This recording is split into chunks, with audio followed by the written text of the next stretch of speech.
How's it going, everybody? How's it going, everybody? Ugh. Filled up my water bottle.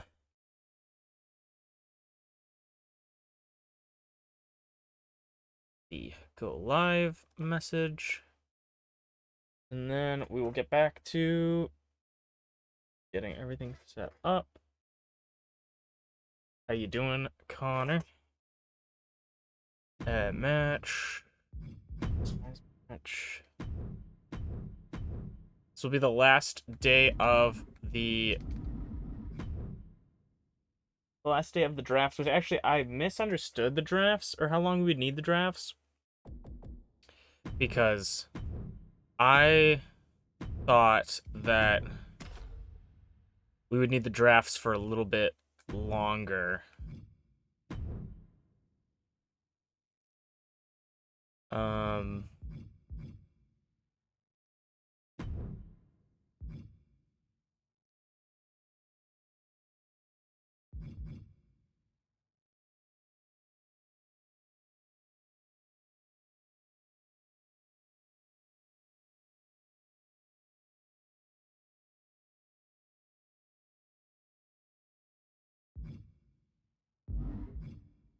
uh,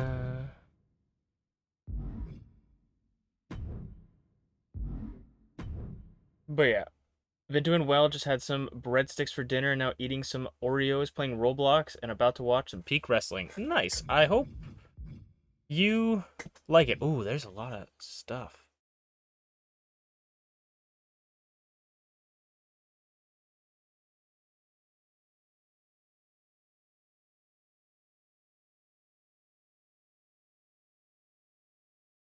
They have a lot of different things.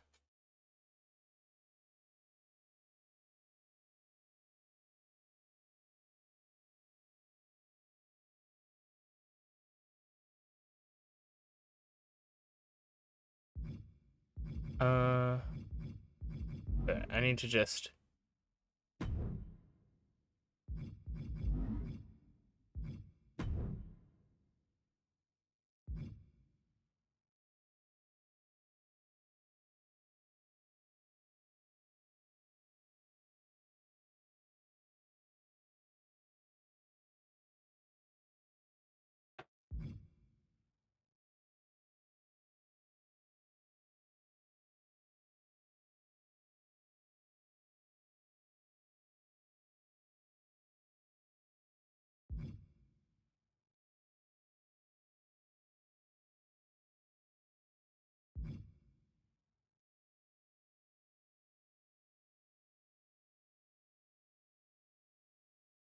I really have to look through some of these because there's some really interesting rivalry stuff that you can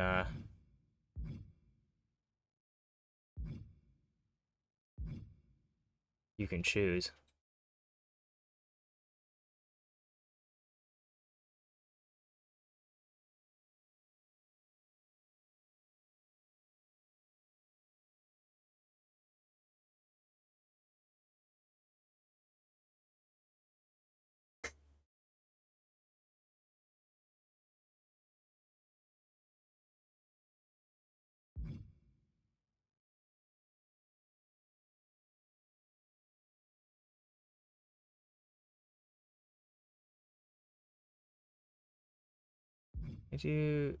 I do this.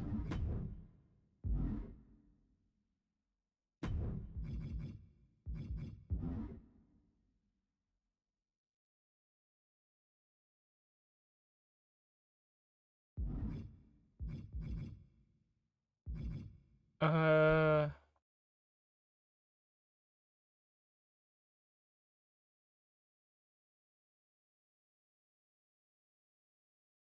okay. Let me try doing.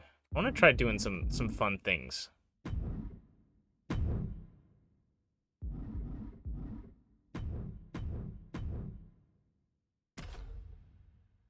For some of the.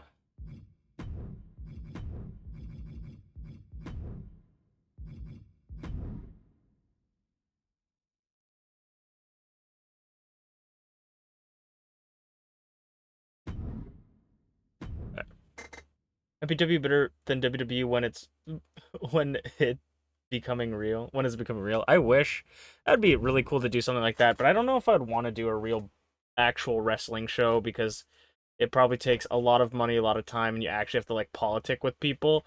Where like sometimes, like I'm gonna be real, like sometimes MPW can be hard to do stuff because I'll just like ask a person like, hey, what do you want to do?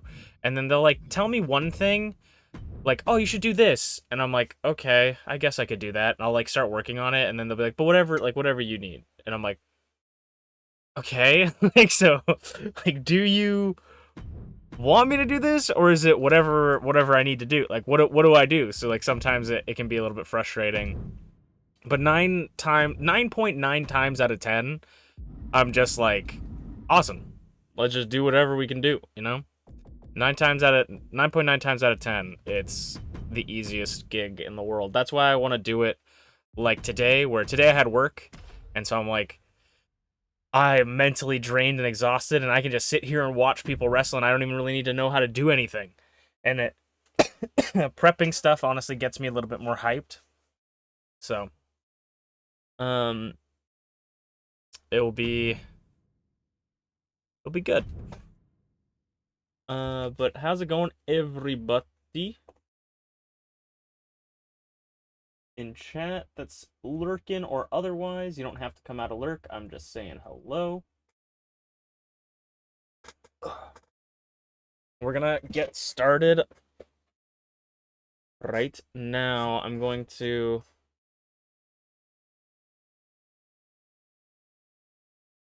get predictions set up.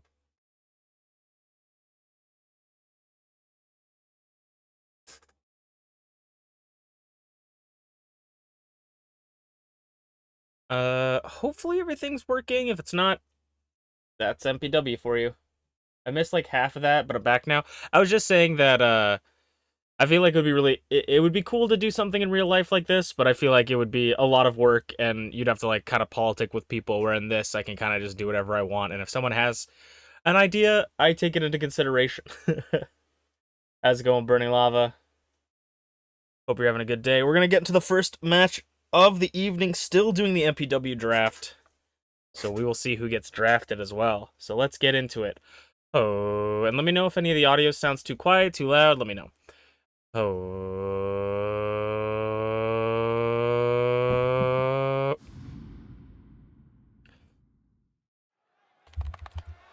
Hello, everybody, and welcome back to Masu Pro Wrestling. I'm your host and sole commentator, Masu Pro Wrestlington.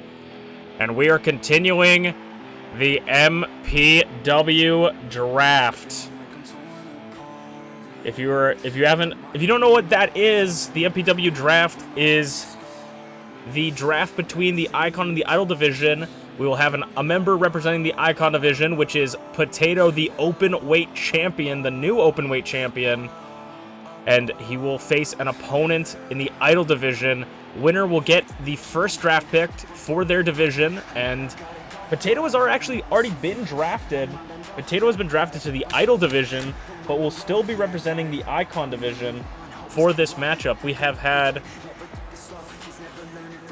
I believe, 8 each, so 16 total wrestlers, and we will have 2 more matches tonight for the draft.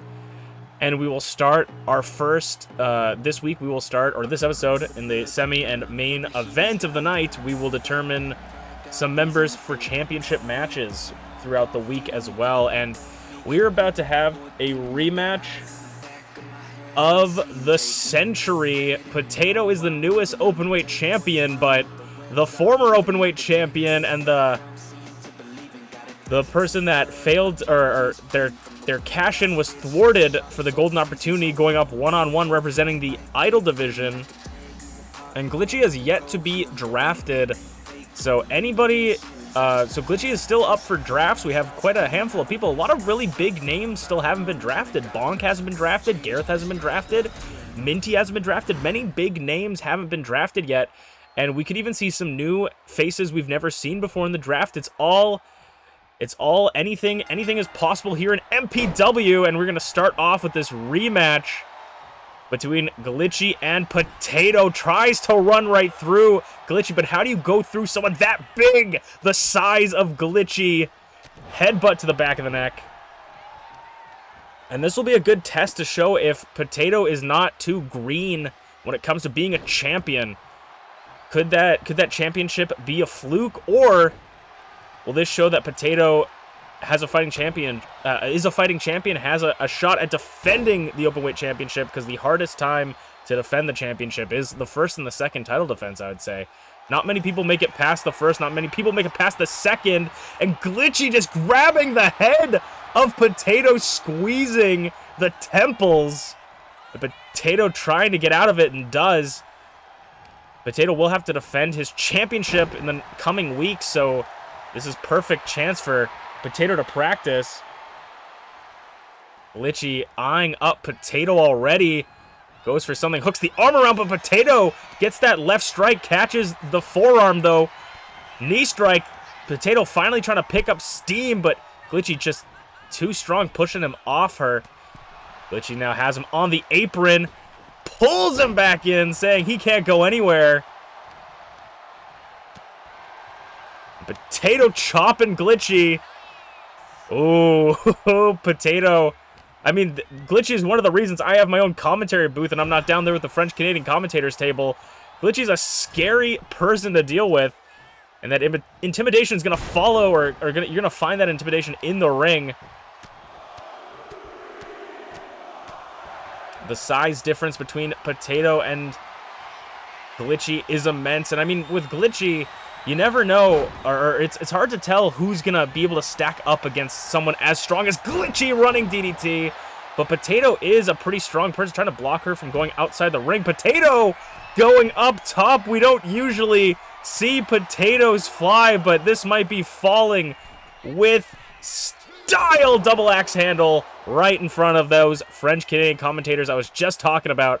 Flips a German suplex on the floor by the openweight champion.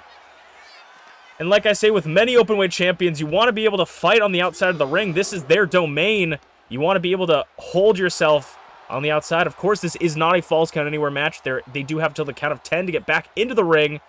But for right now, Potato can use this outside to his advantage. Sends Glitchy in at the 3 count. And now Potato maybe looking to put away his opponent, just like he did at CU. Next time, no, Glitchy had it scouted this time. Ducks it. Back and forth, clothesline. And now Potato gets back up on his feet. Ooh, misses the right hand and gets chopped right in the throat, it looks like.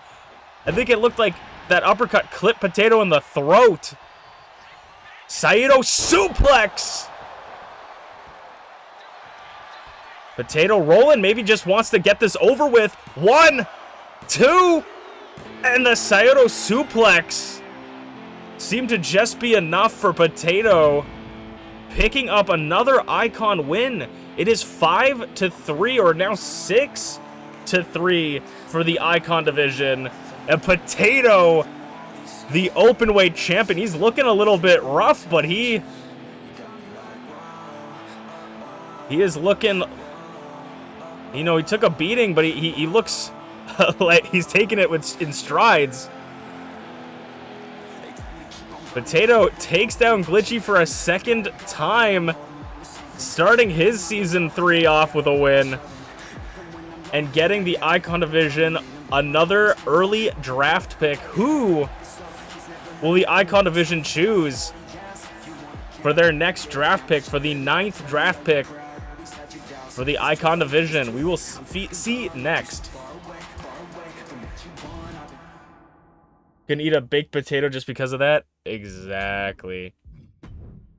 I want to go check one thing as well, actually, because I remember I changed the setting, but I want to make sure that the setting is exactly what I wanted. Nope.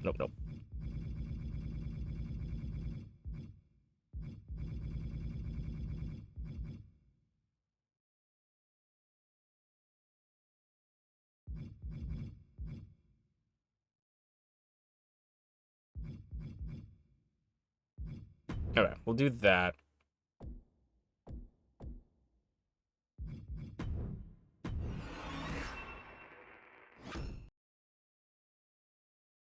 Oh, wait. We have to go back so we can actually do the draft. I forgot what we were here for. How's it going, Glitchy?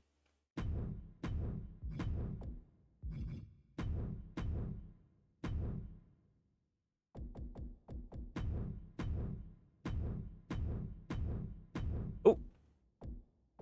I was going through them, and I was like, you've already been drafted. You've already been drafted.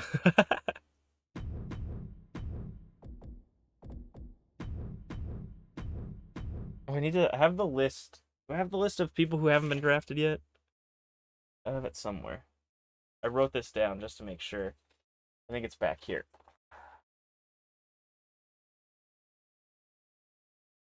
How's Pokemon Adventure? Is it single player? It is single player, and it's a lot of fun. Good, just vibing. That's good. It's been a lot of fun. It's been a lot more fun than I thought it was going to be, actually, so that's nice. Oh, there we go. Interesting. Okay. So these two have been drafted. Let me write them down. You want to get it? I want more people to get it because I need to trade evolve with people to do some stuff, but it's not a requirement. It's pretty expensive for a game. I don't know if it's worth the money yet. I've enjoyed it a lot, but I really don't know if it's worth the money. Like, if I were to say, like, my time enjoyment versus, like, the price, I don't know. You know, but I've liked it so far. Okay, let's check out the draft picks. Hopefully you guys are excited. It's time to see who will be draft picked for the Icon Division. The Icon Division, for their 9th draft pick, has selected GlitchyBasturds. I mean, Glitchy may have come off with a loss, but she's a winner for the Icon Division. The Icon Division has been poaching a lot of idols. A little mix of both in the Icon Division, but a lot of idols have been taken. And Glitchy will be joining them. Will be joining the likes of idols like T-Rize Blueness and Tyranno Maximum. And Glitchy is another spot. The former openweight champion, a 3-time Idol Division champion, truly has done it all in the Idol Division. Can she do it in the Icon Division? And who will be selected for the Idol Division? It could be MPW's newest signee. Hasn't even made his in-ring debut, but for the 9th draft pick for the Idol Division, it will be Jin. The newest signee to MPW, didn't even touch a division yet. And he is looking to be the newest idol, joining the likes of ShmeepsWorld, Greg, Potato, BA, Tycho, UnchainedDraven, Merlin, MamaInu. We will see what this new up-and-comer has in store. And we'll see how he does in the Idol Division. We will move on to the last match of the draft, and anybody that is undrafted will be drafted in the subliminary draft. I can't remember what that's called, but I think that's what it's called. They will be drafted after, and you can check on www.mpw.cawxb.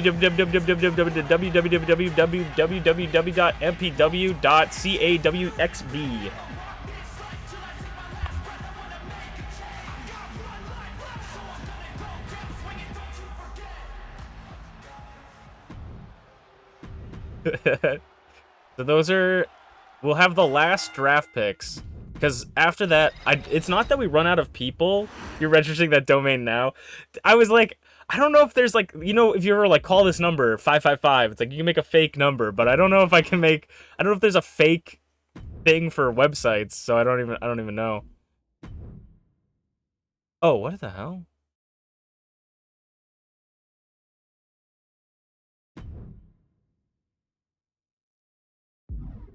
Oh, I think I put the wrong... Who is this supposed to be? Who is this supposed to be? I put the wrong...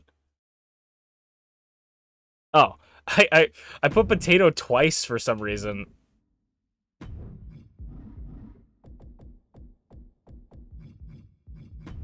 There we go. I feel like I put... No, I must have. Okay. And then... we'll do this.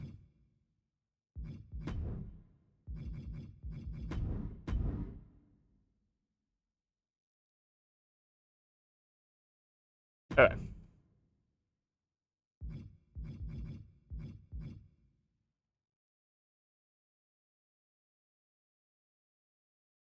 Oh, maybe I'd change that then, actually. I just realized I'm setting something up that I can change. Yeah, that would be perfect.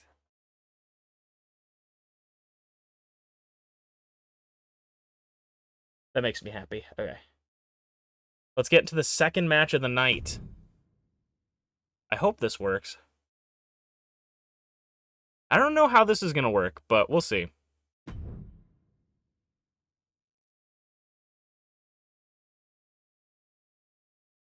All right, let's get into it. Oh, wait, no, I need to do the predictions first.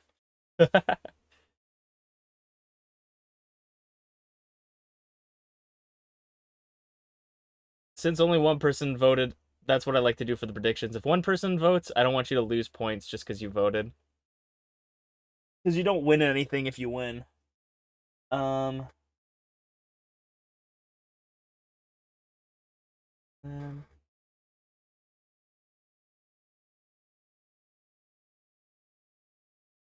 We could have voted. You might have.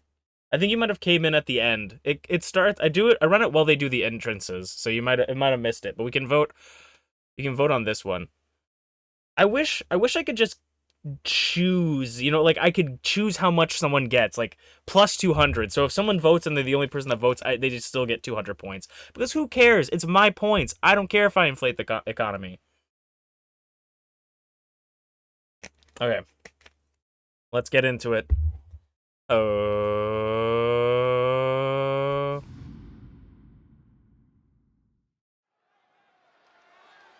right, the last match for the Icon v Idol division to determine the final draft picks, and every other draft pick will be done off the air and will be on our website. Representing the Idol division is Greg, or the Icon division is Greg. Greg was drafted as the second draft pick for the Idol division and is an Idol division member now, but for Greg, he is representing the Icon division here tonight. This is his last match as an Icon for the rest of Season 3. And Greg, unfortunately, you know, coming off of a big loss, lost his championship, but the Coalition are 3 for 3 in their matches. Could this be Greg's defining moment for him? You know, there was a lot of conversation between, is B.A. Tycho fit to lead the Coalition after losing to Greg and losing the championship to Greg? Greg ended up getting the championship, losing that opportunity. If Greg loses here, this could be a big scratch mark on Greg's record. He's the only Coalition to have gotten a world title, so that still has to speak for something to be a former world champion, but this could be a big moment against Greg. One half of the tag team champions still undrafted. Emrys Morgana picked up a big win against Bonk and Dragthulu, regaining the tag team championship once again. MPW has been drafted to... Or has MPW been drafted? I don't think MPW has been drafted yet, actually. Yes, MPW and Emrys both yet to be drafted, actually. The tag team champions are still free agents. Could this be Emrys' last match as an Idol?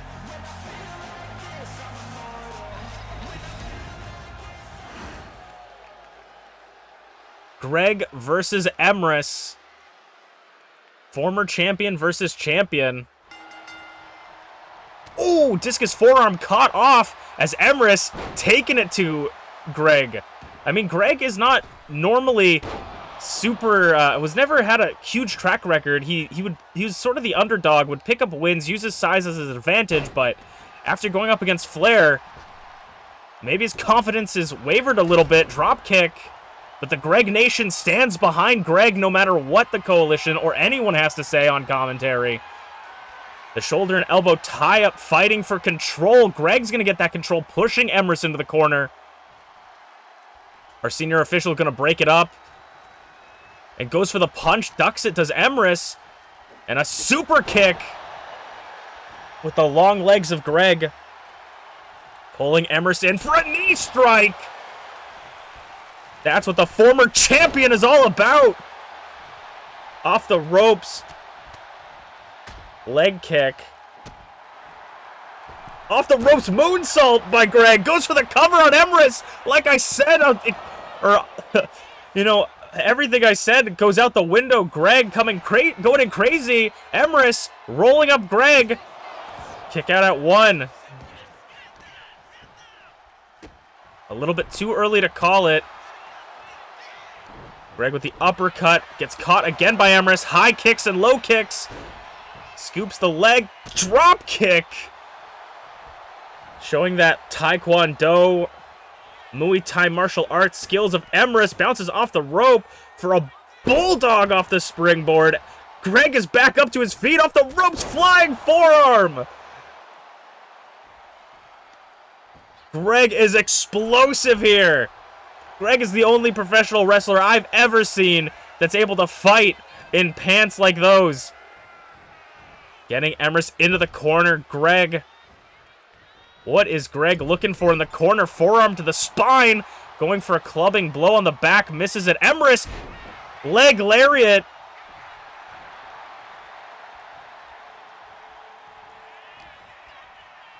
And Emrys. Inside leg kicks. Kick to the gut. A little bit of a combination of kicks. Trying to keep Greg down. Now choking him out.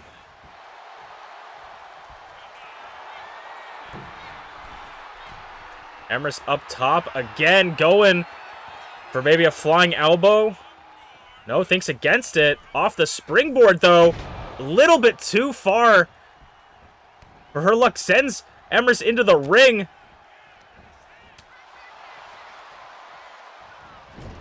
Neither Greg nor Emrys have their teams in their corner. Across the ring, knees up. It's very rare you see Emrys without MPW. Ooh, just holding that weight onto Emrys' neck. Emrys rolls through, though. Oh, nearly going for a pin. Catches her that time. Goes for a drop kick. And Greg thinks it might be over. Referee out of position. Kick out at 0. Referee was so out of position. And Emrys once again gets that knee driven into her face like a car crash. And Greg taking it slower. Gonna hold her down. Grab the arms and pull back the fingies. Double knees. For this, for Greg, it's about proving his worth in the coalition. For Emrys, it's about holding your own without. MPW sweeps the leg like a house of pancakes. Greg goes for the cover, thinks it's over. 1, 2, kick out at 2. Greg has to work all his way back up, pushing Emrys up against the ropes with those forearms. Sends her off the ropes. Spear, no! Thwarted by Emrys with the knee! Emrys got the knee up just in time! Hemlock! Hemlock on it! On Greg! Greg's got nowhere to go! Getting that... Oh, gets the boot over his head! Greg nearly had it! Hurricane Rana catches him! Emrys gonna meet Greg on the outside. Going all the way around to the French-Canadian commentators table.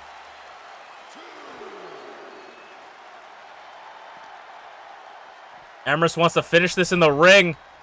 Maybe she's feeling desperate.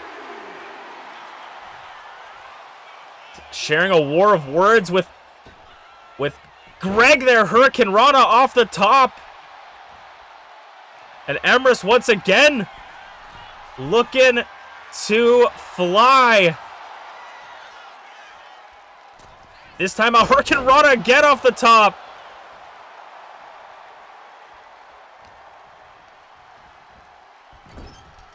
Sending Black Powder! Black Powder! 2 to Greg and Emrys!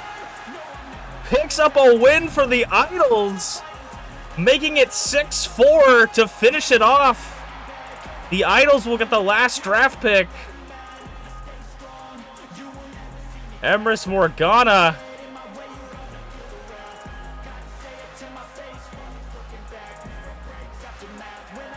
A massive win over her opponent as we'll move on to the next match. I want to see what this did.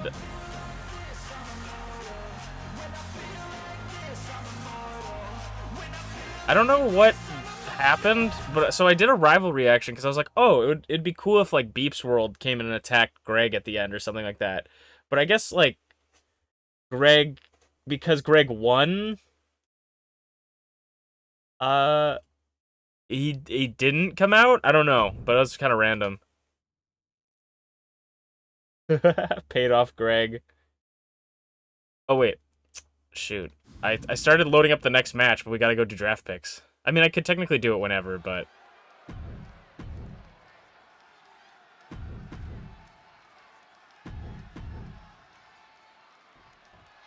I love in this game I can skip the entrances so quickly that you guys don't even hear a tidbit of the stuff.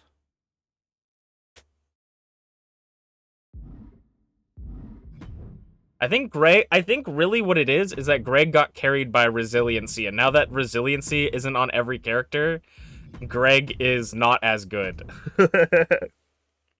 All right. I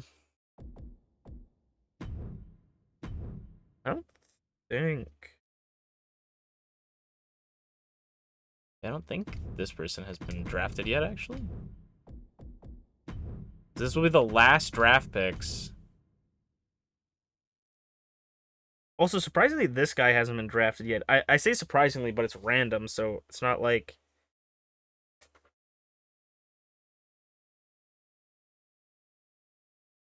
It's not like it matters. Also, chat, you guys can let me know. So we have 1, 2, 3, 4, 5 people left undrafted. Would you like me to just tell you, like, I'll just randomize it and then just say, hey, these are where all the people are drafting? Or would you like me to, for you guys, not necessarily the YouTube videos, just do the entrances like I have been for the matches, or for the stuff? Okay, Glitchy. Would you guys want to see like those draft picks come out for their entrances like we've been doing for the other ones, or do you think just it doesn't matter? I just want to know your opinion. You guys can think about that while we load up these draft picks. The last 2 draft picks that will be on screen, or on like Canon out, and then everything else is online. But yeah, let's go.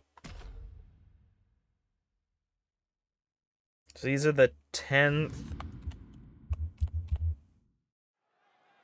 These are the 10 and final draft picks that will be shown on MPW TV for the Idol division. Bonk will be drafted. Emrys Morgana earned the Idol division first draft pick, and Bonk will be brought here. I mean, I believe two-time Icon Division champion, former openweight champion, going to the Idol division. I mean, this is going to be a deadly foe to handle. I mean, Dragthulu in the Icon division, he's no longer competing against his tag partner anymore. Bonk is a free-ranged horse going into the Idol division. I mean, the Idol division's got a pretty stacked roster so far. The final 10 draft picks for the Idol division, starting with draft pick number 1, Shmeeps, draft pick number 2, Greg, Third was Potato. Fourth was BA Tycho. Fifth was UnchainedAwesome. Draven was 6th. Merlin was 7th. 8th was MamaInu. 9th was the newly signed Jin. And now 10th was Bonk. It will not be the last of the Idol Division's draft picks. There are still undrafted people, but this is the last of the top 10. A huge pick for the Idol Division.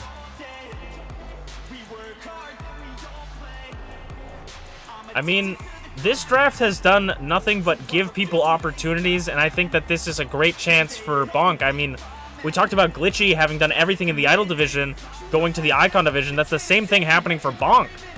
Going to the Idol Division, having done everything in the Icon Division.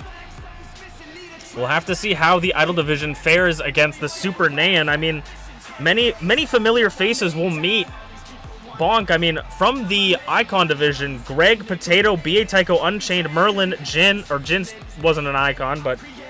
So this was 6 of the 10 draft picks, we'd say, were from the Icon Division, 4 from the Idol Division, so the Idol Division has been thoroughly changed up.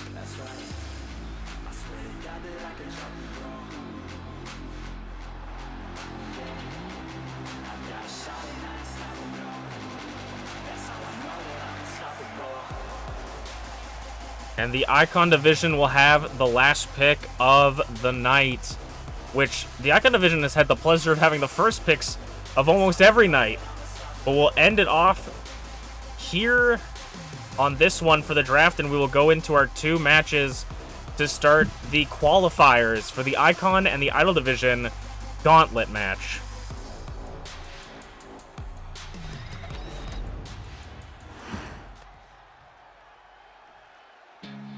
The final draft pick of the first ever MPW draft. I'm shocked this guy didn't make it into the top 10 overall draft picks. Made it into the top 10 for the Icon Division.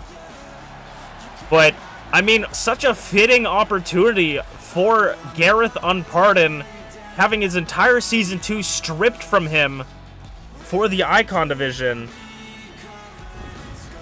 Garreth Unported is going to stay in the Icon Division. He was unable to challenge for the Icon Division Championship all Season 2. And in Season 3, he has that chance again. Can Garreth do it?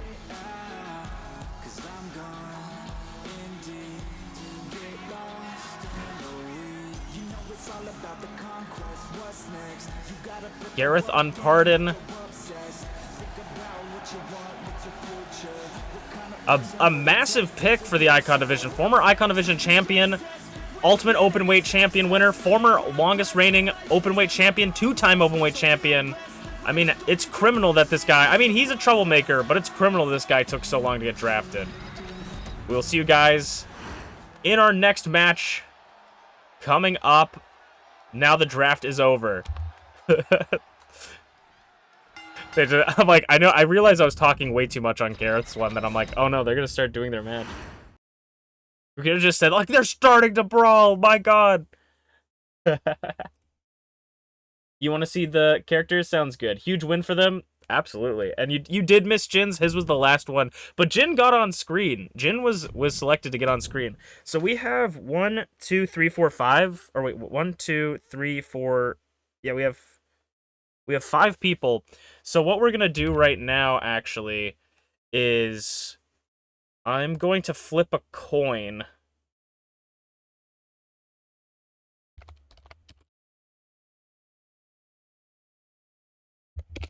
Coin flip. Heads being Icon, tails being idols.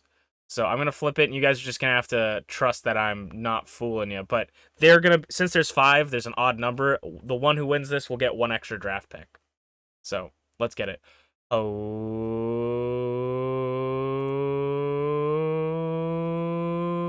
it was tails, which is idol. So idol will have 1 more person for right now. There may be more people that come out as time goes on. So we have 1, 2, 3, 4, 5. We could do. Can I do a battle royal? We could do a 5-way. And then hopefully they just come out in the order I want them to come out. So we'll do the entrances. We won't do them like super long, but we'll do the entrances. There's 5 people remaining. So we'll go. Actually, we should flip to see who gets first draft pick too. Heads. It'll be heads, icons, tails, idols for the first draft pick. Heads. So icons get a first draft pick. So the last 2 will be idols. So icon. Do icon, idol. Idol.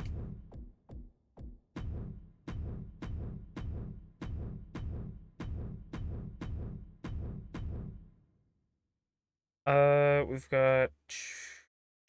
So it's.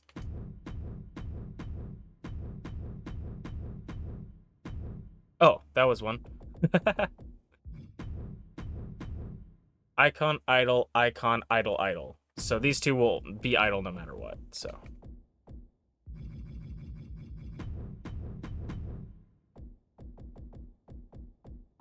What the hell? Alright.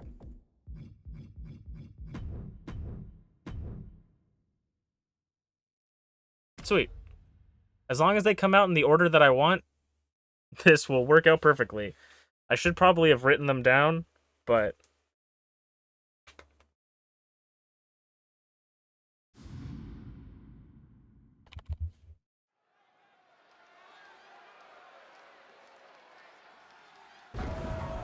They are not coming out in the way I wanted them to.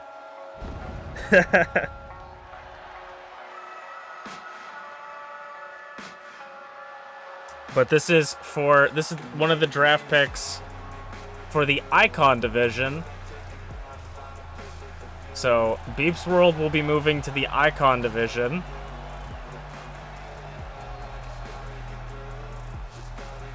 The last,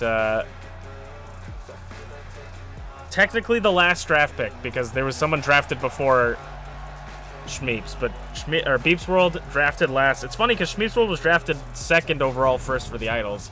Beeps last for the icon. And then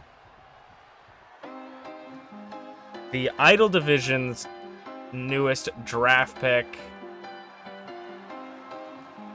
We'll just do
Garreth Unported, Sleepy, and MPW.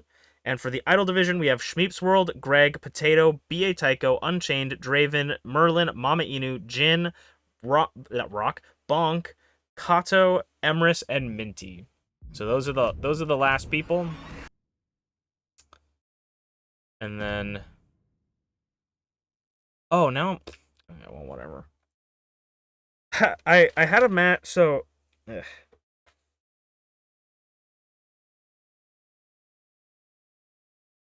I had a match booked, and I was like, oh, but if I do the thing where MPW attacks, then I can build to this other match and swap out these people, because I didn't want to do this team for whatever reason. And then I just realized that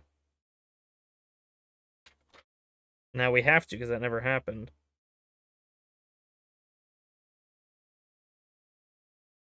Okay. All right, let's continue the shows. No more delays. It's the forbidden main menu. Yeah, exactly. The forbidden main menu. Let's continue the show. We have no more interruptions.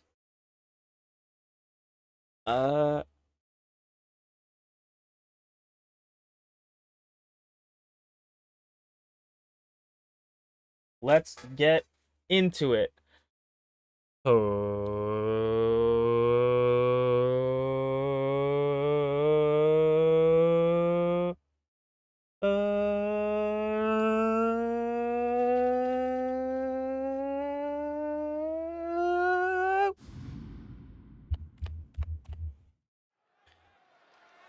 All right, no more interruptions as we move on to our semi-main event.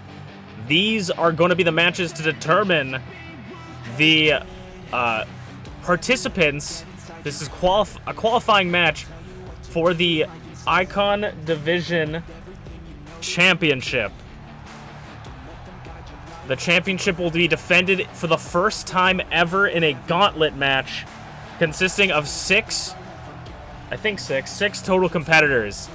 Over the next week, we will determine the 4 competitors will qualify, plus the champion making 5, and the 6th champion being a wild card. Anyone that lost or was not in the qualifying matches could be selected to shake things up, really have to earn that championship. With a gauntlet match, you gotta go through everybody to become the champion. It is gonna be the hardest championship match for any champion to defend in. And starting off for the Icon Division, Tyranno Maximum, one of the only idols to win their draft pick match. Ty was able to pick up a huge win and is here to pick up a huge win in the Icon Division.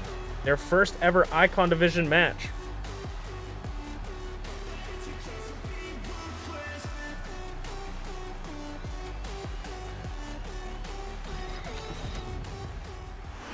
Tyranno beat Sleepy in this match, and Sleepy was not drafted on screen, but I am being told in my earpiece that Sleepy is the 11th draft pick for the Icon Division, so Ty might meet Sleepy in the ring once again. This could be Ty's first ever Icon Division championship, first major championship in MPW.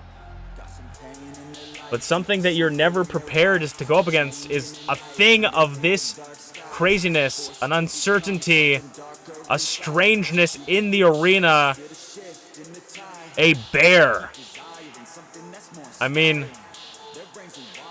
you never know what kind of thoughts are going through the head of a bear. A bear was drafted 2 picks before Tyranno, was the 6th overall draft pick for the Icon Division, or the 6th draft pick for the Icon Division. A bear, I don't know if they're gonna have a little bit of a maybe not totally all there after seeing Greg, their best friend and partner, lose their match against Emrys. I mean, that's got to take a hit to the coalition, especially with already having a bit of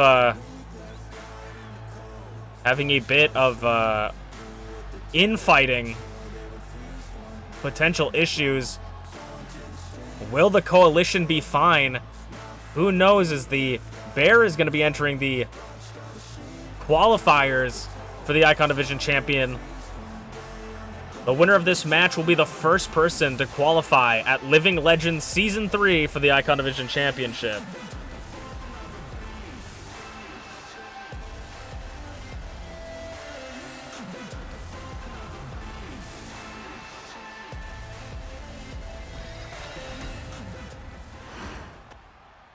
Tyranno Maximum versus a Bear. I mean, Ty is known for shocking the world, but how shocking would it be for Ty to be able to take someone this big out? Oh my god, just collapsing into Tyranno. A Bear also picked up their win in the... Oh, across the ring. Spin move. Fancy kick by the Bear. The Bear also picked up a huge win over Draven for their draft pick during draft pick night.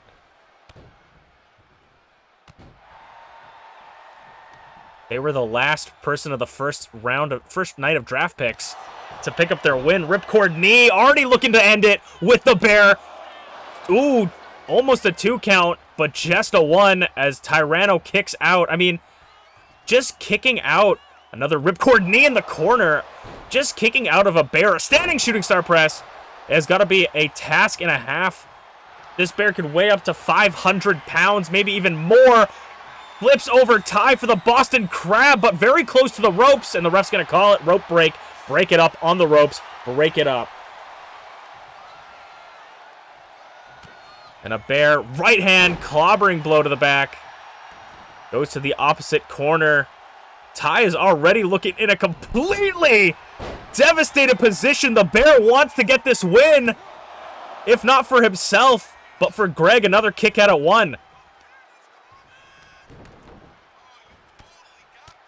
The elbows straight down. 12-6. Onto Tyranno's head.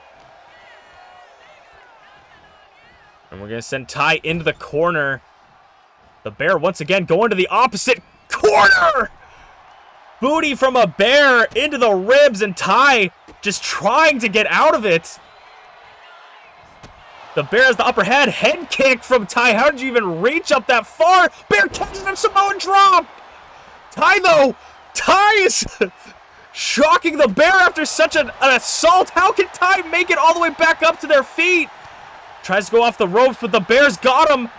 Goes for a bear hug, I think. Ty punches to the face, off the ropes, bouncing, catching the Bear's ears for a head scissor. Tyranno getting the Bear back up. Bear shoves Ty off.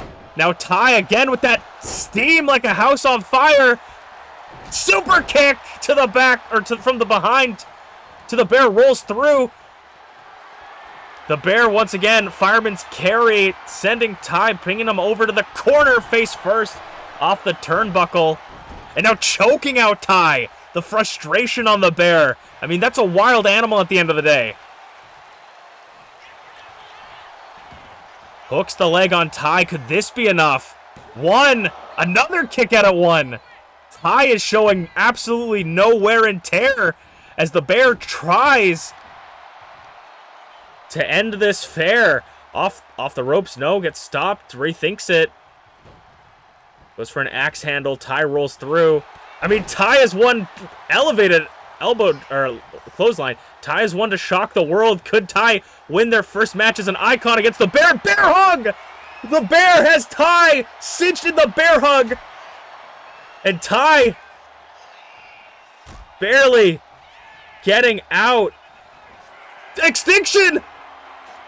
Bomb to the Bear, lifting the Bear over their shoulders. Rolling the Bear over, could be in the ropes though. 1, 2, oh, not enough. Not enough damage has been dealt to the Bear.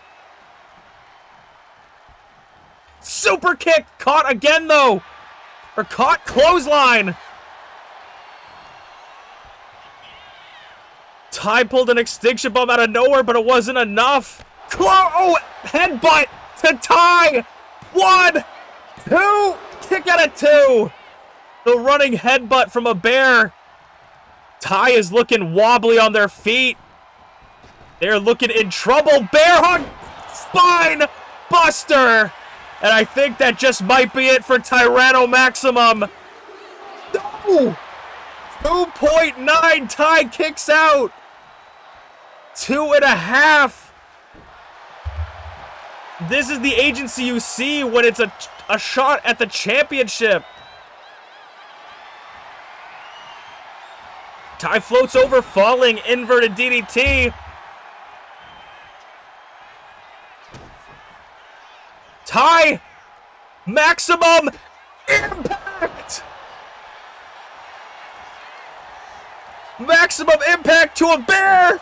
2, no, kick out at 2. Still not enough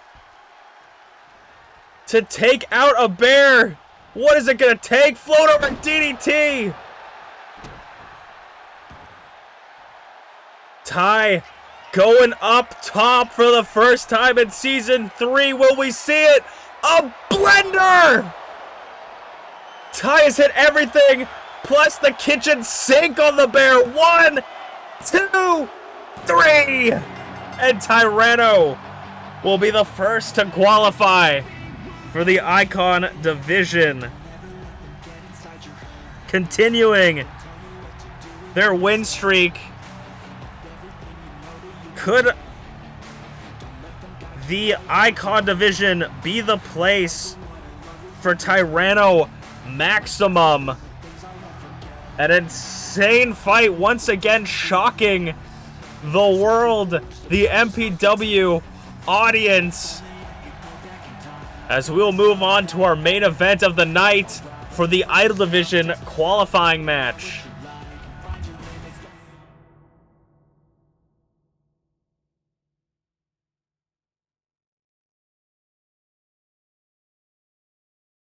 Is it? I swear, dude, I might be losing my mind. I think the game. I think the game is. Oh no, is. Wait, did I do this wrong? That's so funny. Okay, so I accidentally booked Potato in the second match, right? And then I somehow double booked Potato again, consciously, and put him in the main event. So let me rework this. We'll do. You know what? We'll do this. We'll do this. You miss Sleepy, you wonder how he's doing? I think he's doing all right. I talk to him every once in a while, and he seems pretty happy. He does a lot of work. Like, he's working all the time. As also... Oh, I booked... How did I do this? I booked...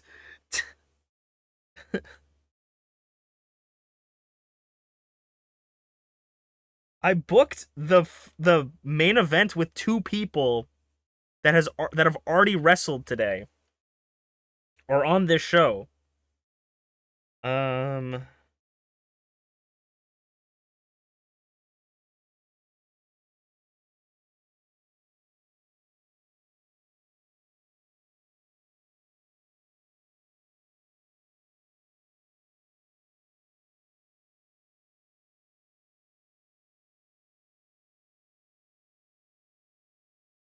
Okay.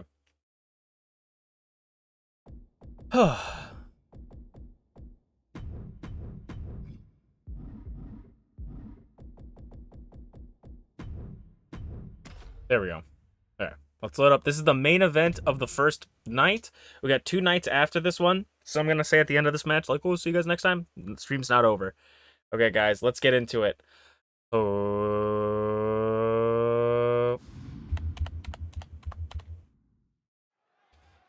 All right, it is time for the main event of the evening. The Idol Division Championship Qualifiers. Making his in-ring debut.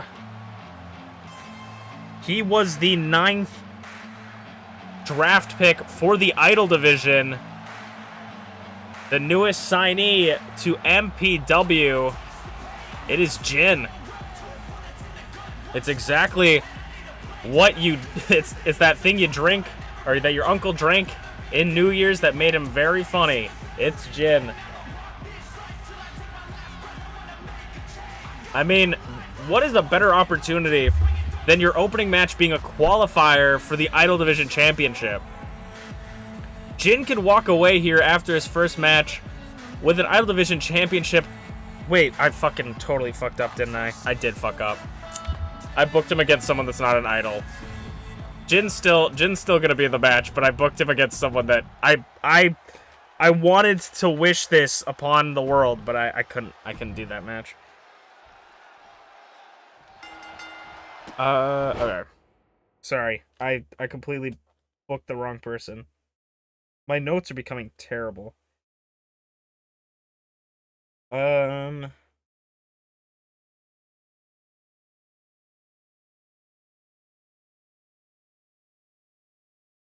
No, that's still... I'm trying, like... Okay. We'll do...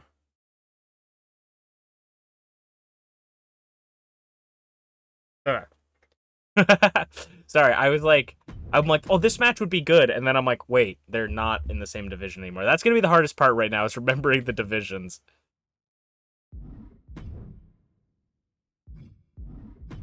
Can I edit match? Apologies for the inconvenience.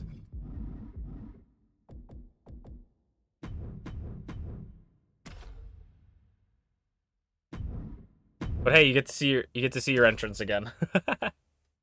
Okay. Here we go. It wouldn't be an MPW if I didn't mess something up. Oh, I didn't realize you guys completely could see what's going on, so I completely forgot to change it. Okay, well, whatever. This is who you're fighting. Alright, it's time for the main event of the evening. For the Idol Division qualifying match. Making his in-ring debut, the newest signee to MPW. It's Jin. And I'm not talking about that stuff in the cupboard your uncle drank at New Year's. We're talking about the newest member of the MPW and the newest idol. And, I mean, what is a better opportunity than to get a shot at the Idol Division Championship, or a qualifying match for the Idol Division Championship, in your first in-ring debut? Jin could come out with an 1-0 record and a shot at the Idol Division Championship. Could be the quickest champion we've seen in MPW history. Could win the championship within 2 matches. But of course, the Idol Division is stacked with many different competitors. We'll have to see how Jin handles himself in this match. He was the 9th draft pick for the Idol Division. We'll see if that was a good choice for the Idol Division, or if this young up-and-comer is going to have a rude awakening. Because you're in the big leagues now, kid. And that is exactly what he is going to be dealing with. The 2-time Idol Division champion, former openweight champion, first ever Idol Division champion, dancing with Draven.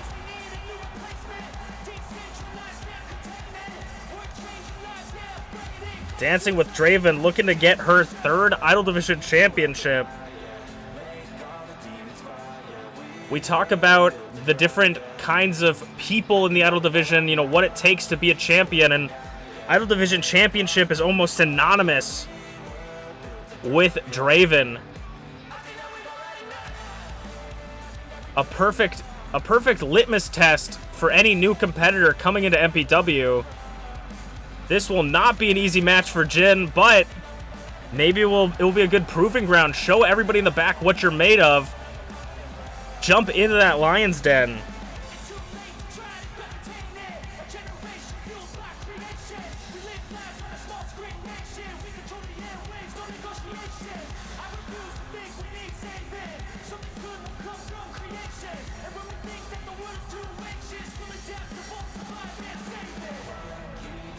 Draven versus Jin. I mean, if I'm Jin, this is not who I want to see for my first match, but I am not I am not Jin, you know. Maybe I want to be able to go up against someone that I, you know, will be a good show of strength for me. Belly to belly already out the gate. Picking up a win against Draven is going to put your name on the map.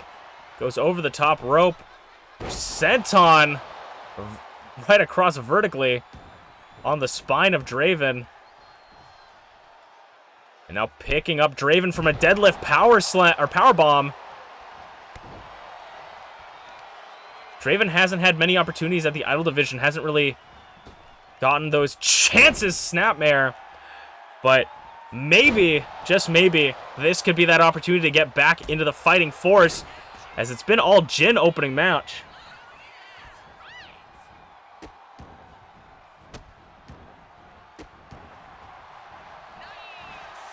Over Jin, Luthez press, rating, punches down.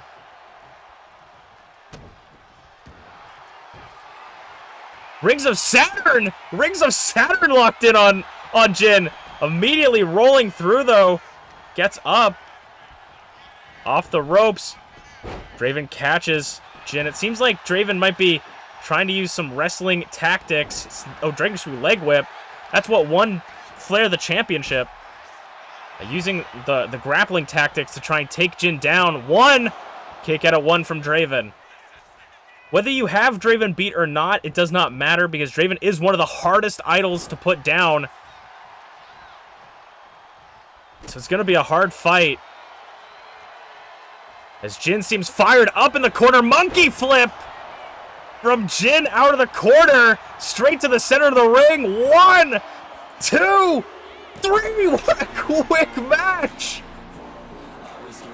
And I forgot to change the music, so we got a different music from the sound guy, or the sound guy forgot to change the music, but what a quick match for Jin.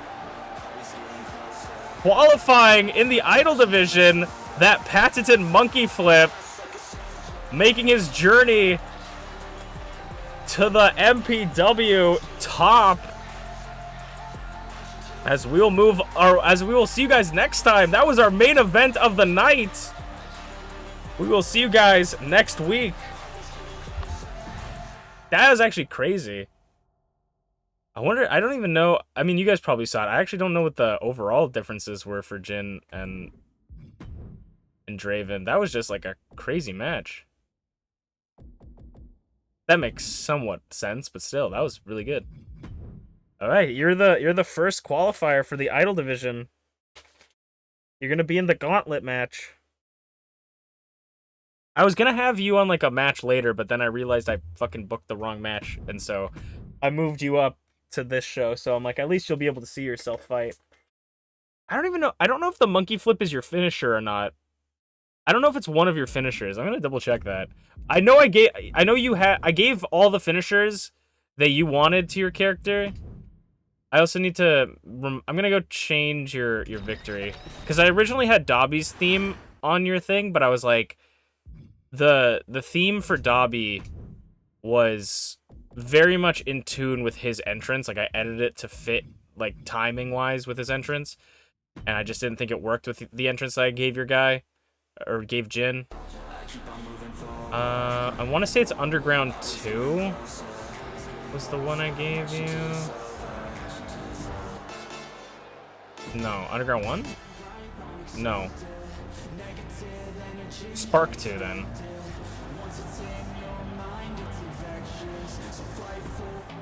There we go. You weren't looking at the overalls? I was like, some of the overalls, without resiliency, the overalls matter way more now, which is going to be cool. But there's still chances that stuff. It makes it for people who are like more evenly matched to be more evenly matched. Okay. And then we're gonna move on to the second show of the night.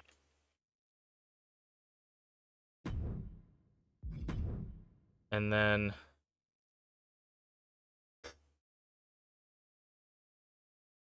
so we'll do customized match. And I'm excited to try the gauntlet, because there's a bunch of different match types that we can play around with this game now. But why can't you be selected?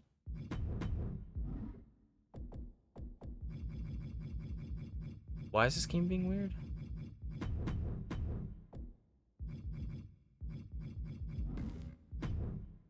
What?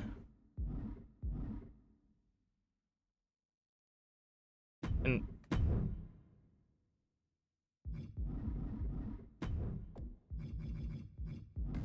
what?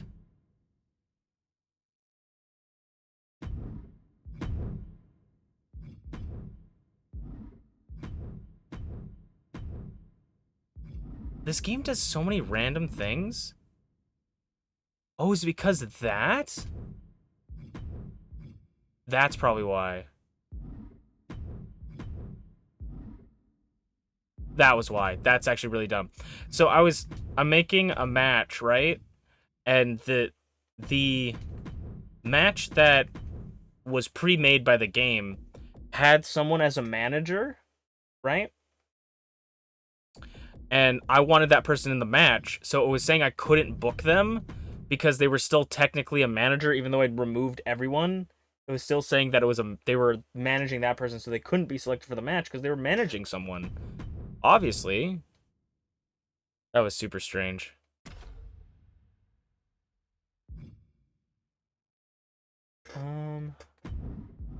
We'll do... You know, I feel like it makes sense to do that. Also, Connor, this might be a random ask, but I'm gonna ask you it because it's for your character. How would you feel if I changed his name from Jin to Jin, but with a G?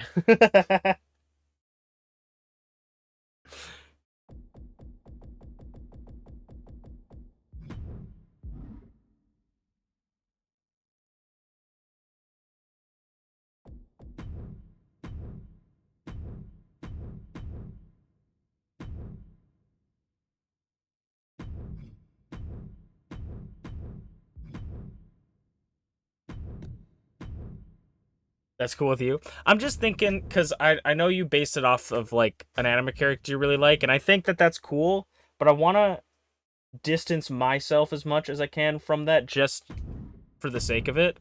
And I think it could be cool. If you also have, you know, anything you want to add or change about any of your characters anytimes, anybody can do this, let me know. But I was thinking about that when I made the joke about alcohol. I was like, wait, oh my god, I'm actually dumb again. Okay, so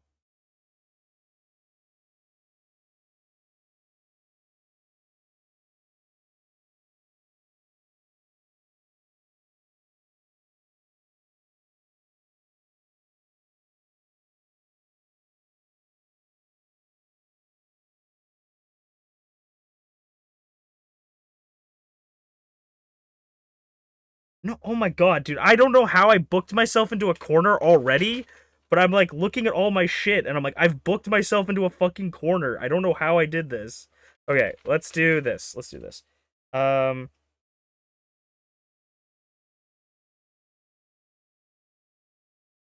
There, that solves everything. Okay. I keep like moving people around and I'm just like, how the fuck do I keep doing this to myself? Where I'm like, just have the person fit. Before this episode will start, I'm gonna go to the bathroom for sure.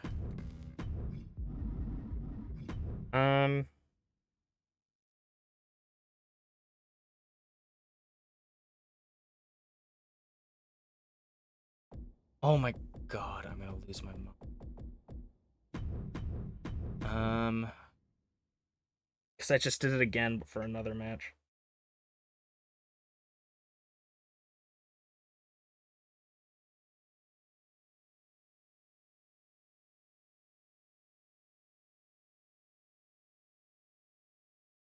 I think this would be a good match. There we go. Okay.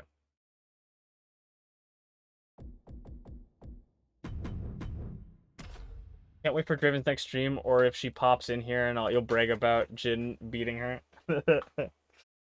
Yeah. Okay, I gotta go to the bathroom real quick, so I will be right back. Ugh.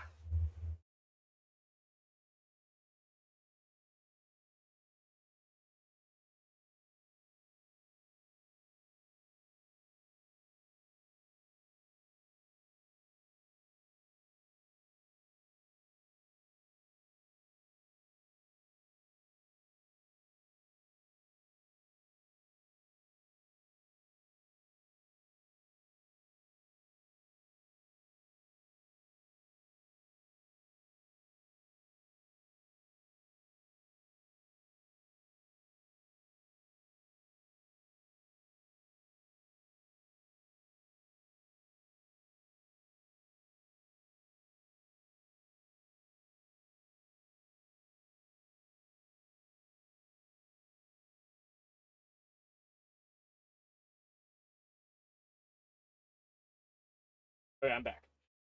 Whew. That should be all good.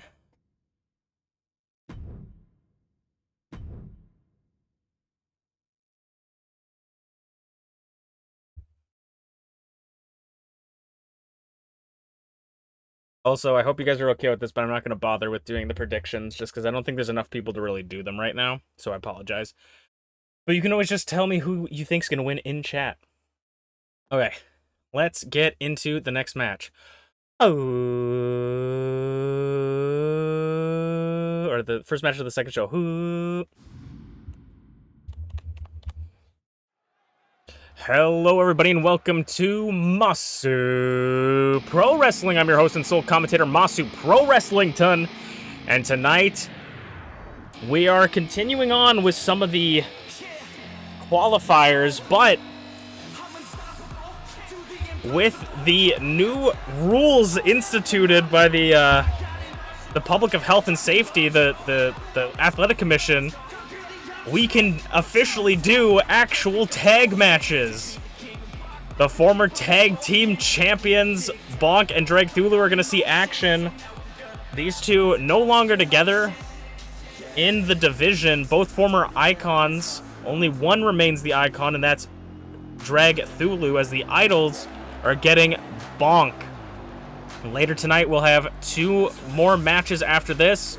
That will be the qualifiers for the Icon of the Idol Division Championship Gauntlet match, as well as our main event will be Potato defending his Openweight Championship for the first ever time in his MPW career, his first championship title defense.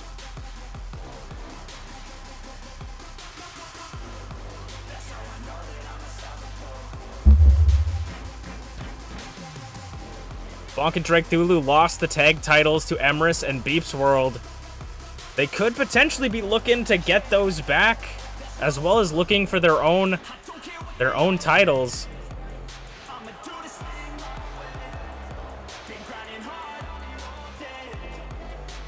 The tag division could be flourishing in Season 3 of MPW. Something that started in Season 2, partway through Season 2, maybe could find their way to Season 3. And these two had some rough matches last week, but they are in high spirits when they're together. Bear and Greg looking to go up against the former tag champions. And this is unlike how you normally would see the Bear. The Bear is an animal, but when he's with Greg, he's a fun-loving dude. Greg's just that guy that understands him. And Greg, the former Icon Division champion. I mean, if these two could work together, maybe we could see the Coalition get some tag team gold.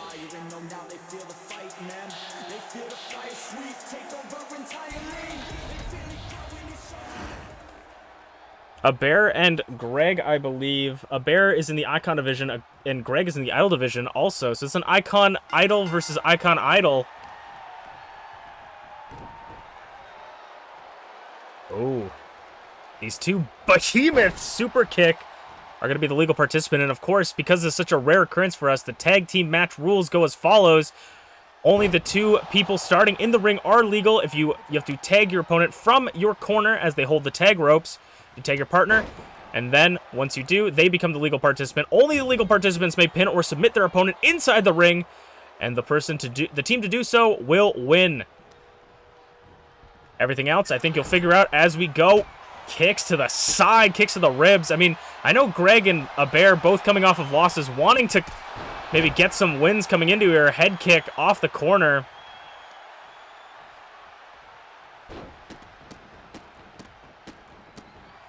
Greg stomping into Bonk.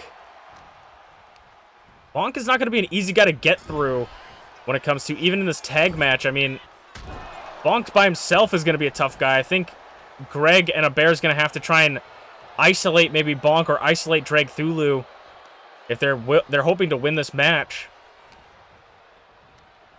And Bonk's going to send Greg into the corner. Like I said, isolate your opponent and work together as a team. This is where the tag team aspect comes in. Bonk setting him up for the axe handle from Dragthulu. And now Drag's got him up for a Uranagi, a deep Uranagi. This is why they're the former tag team champions. Dragthulu eyeing him up for a crossbody, hooks the leg, goes for the cover. Almost to a 2 count, but just a 1 for his troubles. As Greg is seeming in deep trouble here. He's going to want to try to get back to his corner as he's being pummeled by both of his opponents. He is a former Icon Division champion. You don't want to cut him out, but Greg is in deep trouble as Bonk is now the legal participant. The double back body drop. And now Dragon Screw leg whip. That's what beat Greg for the championship. And Greg getting caught again. He's really trying to go for that tag, but can't make it. Goes for the cover again. 2 count. Bonk nearly took it. The wearing tear on Greg. I almost called him B.A. Tycho. On Greg. Bonk's gonna meet him on the apron. What is he looking for? Oh, goes for that punch, misses, and Greg takes him. The Greg Nation cheering for that as Greg gets him back in the ring. Goes for that right hand, catches Bonk. Russian leg sweep, float over, and just a flurry of punches right into that long face. A big boot nearly takes his head off. Bonk is feeling it as Greg is trying to get the tag. Gets the tag to A Bear. And now the Bear, like a house of fire, crashing his way into Bonk. That's why you got to keep your eye on your opponent at all times. The Bear, like lightning, striking down Bonk with the fist to the chest. Finally giving Greg that much-needed time for rest. As now, he was trying to block Dragthulu from the tag. Couldn't do it. Now Dragthulu in the ring. Tries to get Drag up in a fireman's carry. Running knee. Tags Bonk back in. Using this as a perfect opportunity to send Bonk straight towards the Bear like a missile. Mr. President, they hit the second Bear. Gator roll. Flips him over. Or no, doesn't flip him over. Takes him up. Oh, the power of Bonk. The absolute strength of the Mastodon. Bonk gets bonked right into the head. Standing shooting star press. The Bear is not holding out. Ooh, Greg trying to get a cheap shot in. Didn't seem to affect Bonk.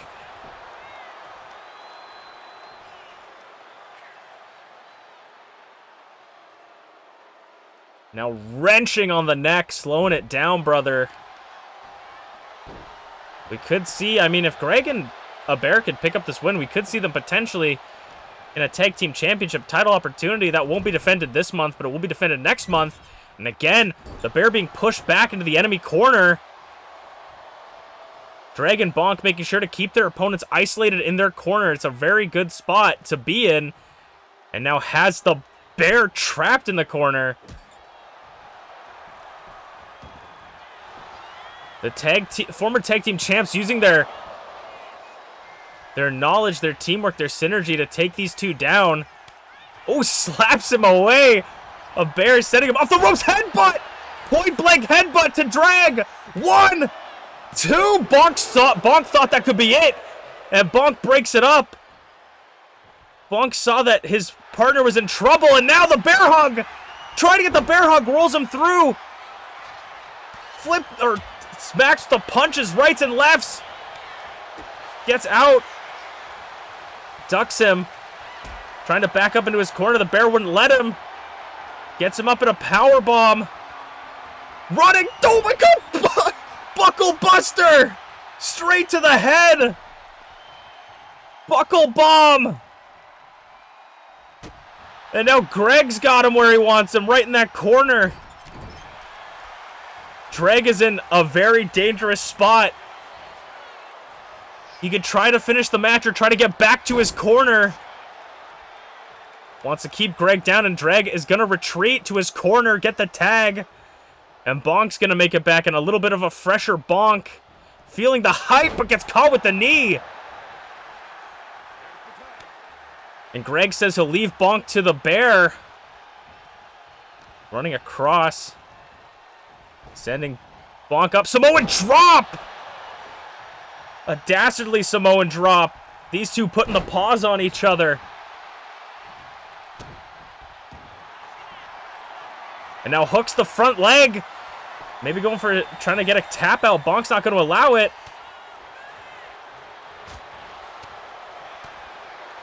Rights and lefts. What is it going to take either of these two down? Definitely the powerhouses of both their teams. Catching with the elbows. Bonk clubbing back clothesline. You can see a little bit of the effects of the match on Bonk as he stumbles to the corner. The Drag is now back in. They're going to, once again, isolate their opponents. Goes for the cover. 1 count on a bear. That's got to be demoralizing. After this match has gone so long, they haven't done enough damage to a bear. Gonna get in the corner with Bonk again. What are they looking for? Gets him in a package pile driver. Super kick pile driver from Bonk to the bear. And Greg says that's absolutely enough. Wait, no, Greg's not paying attention. Oh, kick out. Greg had full faith, and I did not, in the bear as Greg goes and assaults his opponent, but leaving the bear defenseless as Bonk beam clash to a bear. 1, 2, 3. The bear's hand might have been under the ropes, but Greg completely like a horse with blinders on, targeting Dragthulu, leaving his partner to fend for himself. The former tag team champions with a massive win over the Coalition, as we will move on to our next match, another qualifying match for one of the major titles next. Dude, that was sick. The pile driver with the super kick is a tag finish that I gave them. That was sick. All right. Next match is up, baby.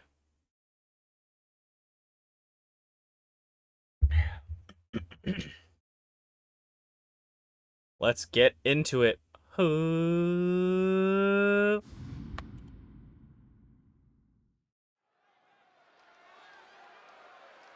It is time for the Idol Division qualifying match. And 2 members of the Coalition went down. Can B.A. Tycho get a win for the Coalition? It looks like, I mean, B.A. Tycho won his match For the qualifiers, BA Tycho won against, if I can get my notes here, once against MPW.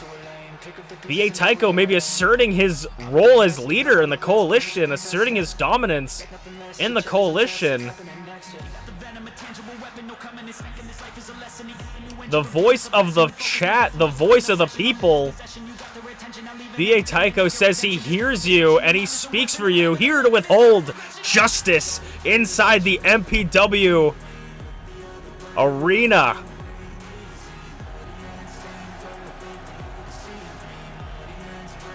Can BA Tycho continue his tear as the coalition has had a rocky start for Season 3?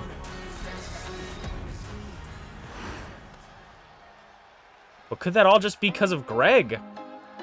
And BA Tycho is going to face one of the newest, not the newest, but one of the newest members of the MPW roster. None other than from all the way from outer space, Kodo Twin Moon. Kodo Twin Moon wasn't drafted on screen or on during the 10 drafts, but was drafted in the supplementary draft as the 11th draft pick for the Idol division.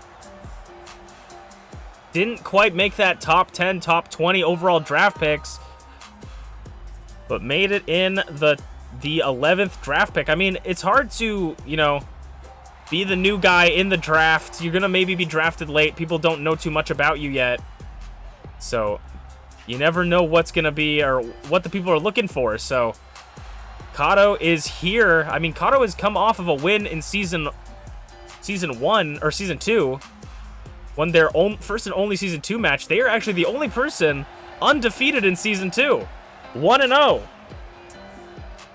Can Kodo continue that streak into season 3 against BA Tycho, another pretty formidable opponent? But BA Tycho doesn't know what Kodo has been up to.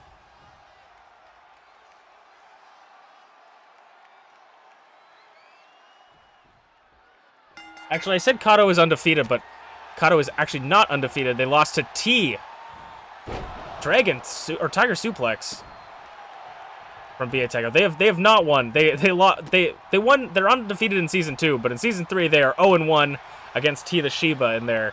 I forgot they represented the Icon division in the draft pick. Spinebuster from BA Tycho.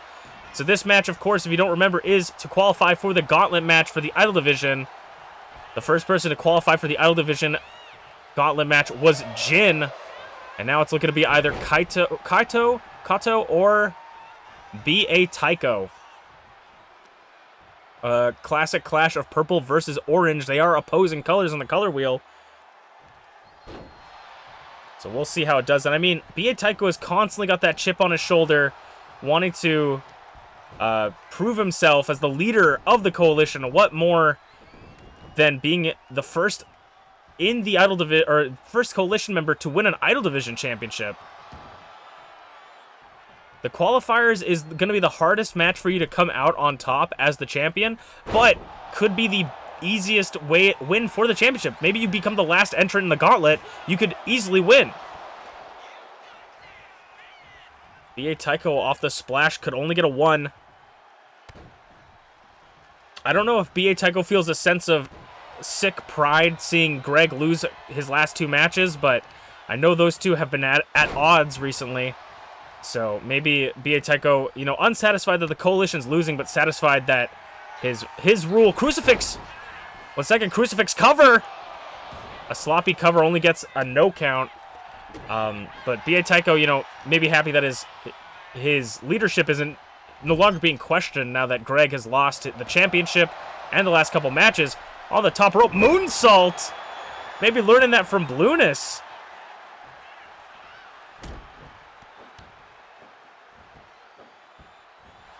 And BA Tycho crushing the throat of Kato.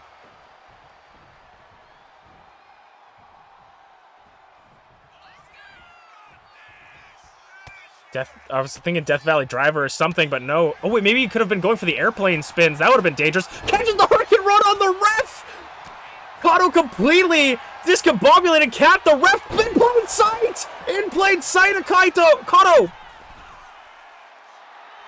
But B.A. Tycho knows he can't pin Kodo because the ref's down.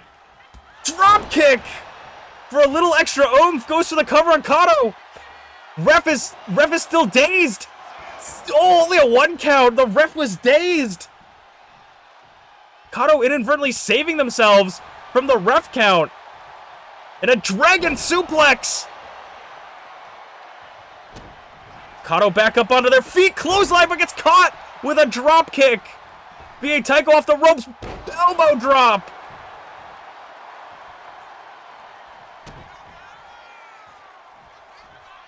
Oh, floating over. Kodo reversal on that potential butterfly DDT attempt.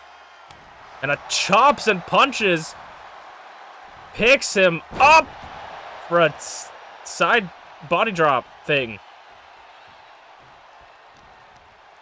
Kodo snapmare. Kick to the back. Kodo's got to pick up steam. They had a saving grace that the ref was down after getting hit with in plain sight, but they got to be able to actually take B.A. Tycho down, and B.A. Tycho was seemingly bursting with energy. And Kodo just fighting off B.A. Tycho. Gets B.A. Tycho into the corner. What is Kodo looking for? Scoop slam. And Kodo going up. Waiting for B.A. Tycho to get onto their feet. Fucking high-flying leg drop to the back of the head. A vicious leg drop as they go for the cover. 2. Kick out of 2. Wasn't quite enough, but that was a crazy move. I mean, that's what you must learn in outer space. Super kick. Kodo is looking worse for wears in the corner. What could Kodo be looking for? And a buzzsaw kick blocked by B.A. Tycho, swinging neckbreaker. That might have been Kodo saving or nailing the coffin, but B.A. Tycho in plain sight to qualify for the Idol Division Championship Gauntlet. The Coalition has one qualifying member for the Idol Division. Could this be B.A. Tycho's first World Championship? B.A. Tycho qualifies with Jin and will meet ShmeepsWorld for the Idol Division Championship. If he could do that, nobody's going to question the leadership of B.A. Tycho in the Coalition after this. Already this title match is stacked for the Idol Division, but who will be joining the Icons? We will see next. B.A. Tycho joining Jin. It's going to be a gauntlet match. So basically, how the gauntlet match works is it starts out with 2 people, and then when the first person gets eliminated, so pinfall or submission, the next person comes out. So there's going to be 6 people total, so it's going to start with 2 people, and 4 people get to come out after. Is kind of how I'm thinking of doing it. So, you could start at number 1, or you could start at number 6. It's going to be an interesting match. So, it could be like an easy win, because if you got like, say the person comes out number 3, gets all the way to the last person, you're number 6, that person's already fought 3 people, you know, like, it's kind of an interesting match. You'll have to see. But let's get into the semi-main event of episode 2. Ho. B.A. Tycho is joining the Idols with Jin, but who will join Tyranno Maximum in the Icon Division qualifying match? They said she may not be able to handle the big dogs, but so far T has had a good season 3. TeaTheShiba while representing the Idol division, picked up a win against Kato, who just lost their match previously and had been drafted to the Icon division. TeaTheShiba, former Idol division champion. Can she do it and become the first ever Idol division champion and Icon division champion? Is she here to play with the big dogs in the yard, or will she be put in her place with a rude awakening? Can TeaTheShiba qualify, the overdog, looking for another title under her belt?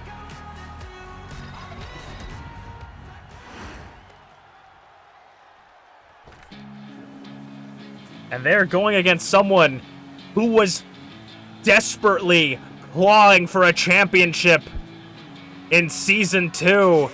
Someone who was barred from the Icon Division Championship scene in Season 2. Garreth Unported.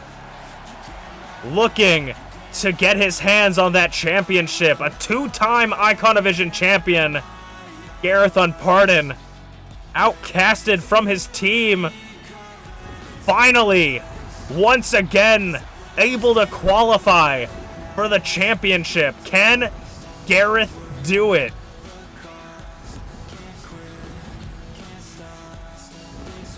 The Lone Warrior, Garreth Unported, finally, a two-time Openweight champion, two-time Icon Division champion, former longest reigning Icon Division champion. You could...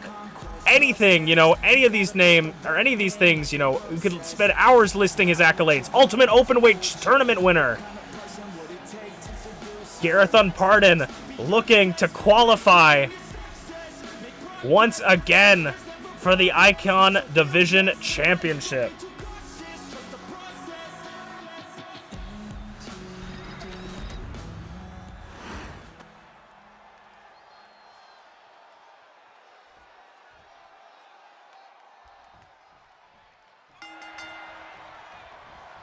And the match begins, and T rolling up already on Garreth. Takes her down with a crazy kick. Hooks the leg. Oh, almost a 2 count already. I mean, T could just be taking it easy, but you got to be careful when you're going up against someone like Garreth. Garreth picked up a massive win against his partner at the end of Season 2, and also beat Minty for his Season 3 victory. TeaTheShiba back up onto her feet.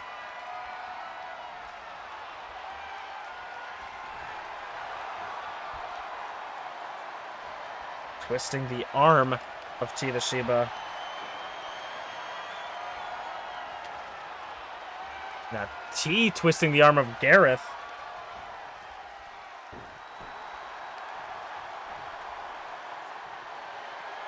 Taking it nice and slow. I mean, T, for the first time in her career, not in the same division as her mother.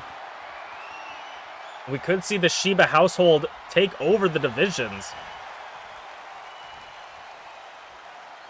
Tyranno already qualified by winning the match against a bear. And we'll go in, and Flair obviously has his way into the match, being the champion. So we owe 2 out of the 6 that'll make it this part. We will find the 3rd member of this match tonight. Shitty little attitude adjustment.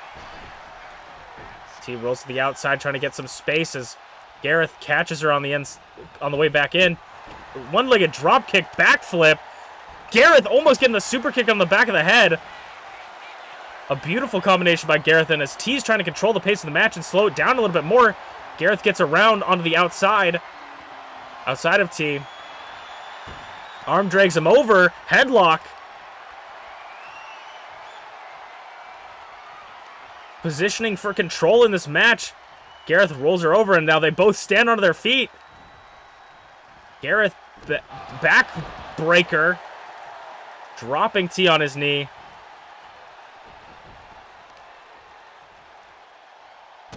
And now, ooh, just kicking the back of the head of T. I mean, you can take Garreth out of the evil organization, but you can't take the evil out of Garreth. He's still going to try and win no matter what. Goes for the swat. T's trying to roll through. Goes for another one. Doesn't quite connect. Steps on the foot. Rolls him over. Kick to the back. And now T's going up top. Swiftly excelling to the top rope. Eyeing up her opponent. Leaping DDT. And T's going to roll over for the cover on Garreth. One. Kick out of one for Garreth. Garreth looking a little bit wobbly after that one. Discombobulated. Goes for a scoop slam. Jumps over. Inverted DDT. Scorpion death drop. And T is saying, come on, give me some more. T's here to prove that she is here to play with the big dogs. Discus. Big boot to Garreth. Saying, is that all you got, Garreth? Nearly qualifying for the Icon Division Championship. T back up top. Twisted T, but Garreth had it scouted. Clothesline. T's back up. Hurricane Rana. Not going to take that misstep. It's not going to let that misstep define her. As she gator rolls. That is something directly taught from MamaInu to T. Flipping it over into a front face lock.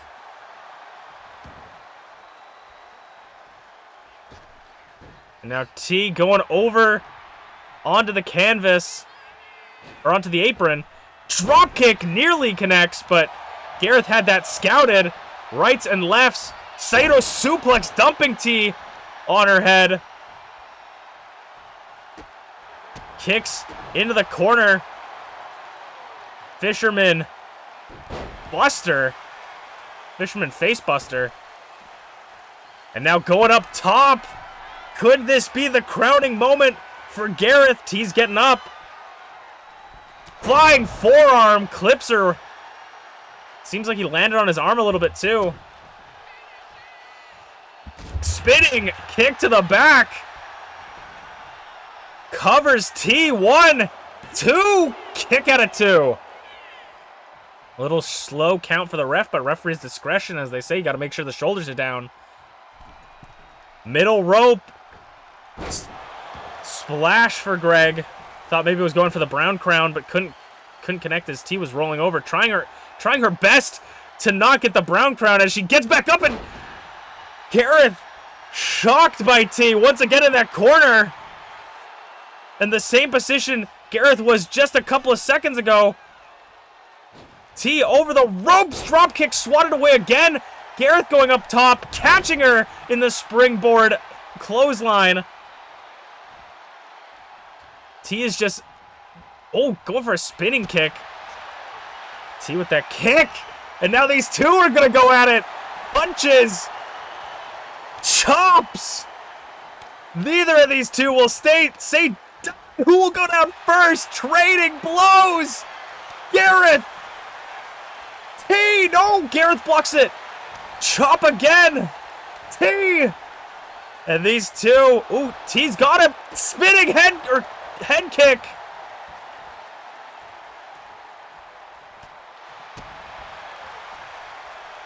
T suplex. Kip up from Garreth. Catches her now. T getting a little back and forth. Kick to the gut. TeaTheShiba hooks the arms. The first match is an icon. 1, 2, 3. TeaTheShiba qualifies.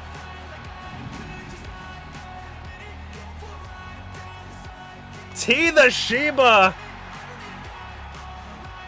qualifying for the Icon Division Championship. Can she do it?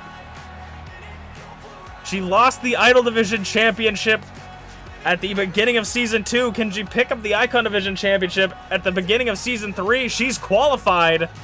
As we'll move on to the main event of the night, the Open Weight Championship match. I'm super glad that I realized this, but I realized I didn't make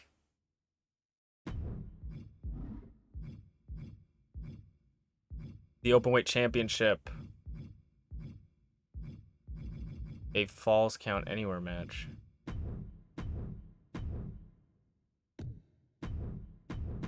That would have been bad. That was a crazy match, too. I tweaked some of the settings, and I think I really like it. Basically, what I did was I tweaked, because a lot of the times I noticed that some of the moves were just kind of random, and the AI wouldn't kick out, because it was just, you know, they were damaged too much, even though they're on legend difficulty. And so what I did was there's a setting in the game that you can tweak to make the AI kick out more frequently or less frequently. And so what I did was I took it down a little bit, so it's harder for them to kick out, or it's easier for them to kick out, I should say. I don't know what I did, actually. I might have made it harder for them to kick out. I don't know. Well, whatever it is, I think it's working. I like whatever is happening right now. I don't actually know what I did. Now I feel like I did the opposite, but it's working out. So, we're going to go into the main event of the night.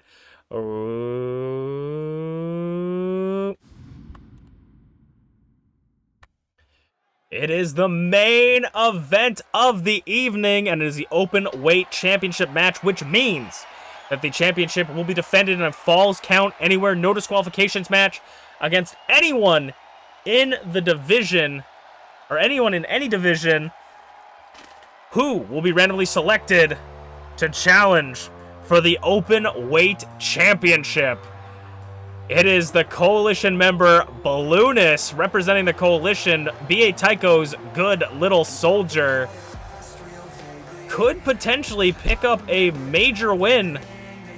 Has never held the open weight championship, at least. Yeah, never held the open weight championship, but won the ultimate open weight tournament. Can Balloonus pick up their first ever championship in MPW? B.A. Tycho picked up a win earlier tonight. Can Balloonus do it here? The coalition could just be split between members that get wins and members that get losses. Balloonus is going to be a formidable opponent to go up against Potato in the early rounds of this.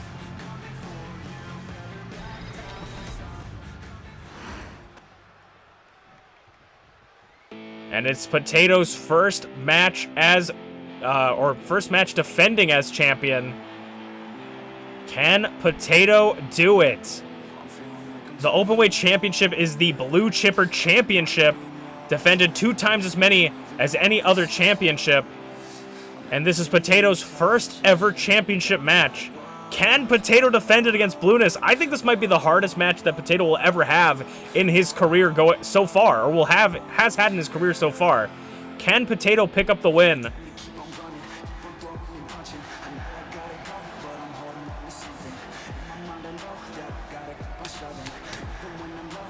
MPW's own Tiger Lily. The first championship that Potato has ever gotten. Can he defend it? False count anywhere, anything goes, meaning pinfall submits anything legal on the outside and inside the ring, as well as weapons galore. Potato's going to have to use all of his advantages he can. There is no championship advantage, but he's got to use all the advantages he can to go up against the challenger Balloonus, who was, I believe, in the match against Potato, or with Potato and Zarataro at the match that she qualified for with the Ultimate Openweight. But can she do it for herself and finally end the story of the Openweight Championship, pick up her first championship? Potato.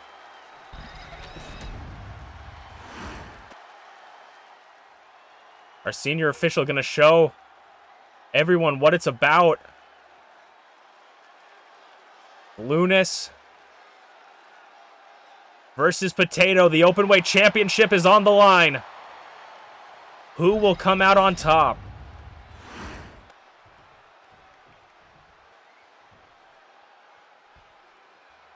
Balloonus versus Potato. High flyer versus striker. Super kick to the gut already, and a swift one to the head. Off the ropes. Splash rolled through to Potato. Blueness does not want to disappoint the coalition after some major losses from Greg and also a bear. Got wrench.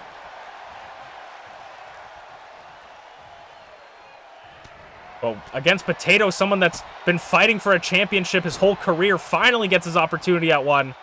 Potato's not going to let that go, and of course, Potato showing exactly what the Falls Count Anywhere match is kind of like. The Openweight Championship kendo stick striking Blueness, the Singapore cane, and a running knee from Blueness.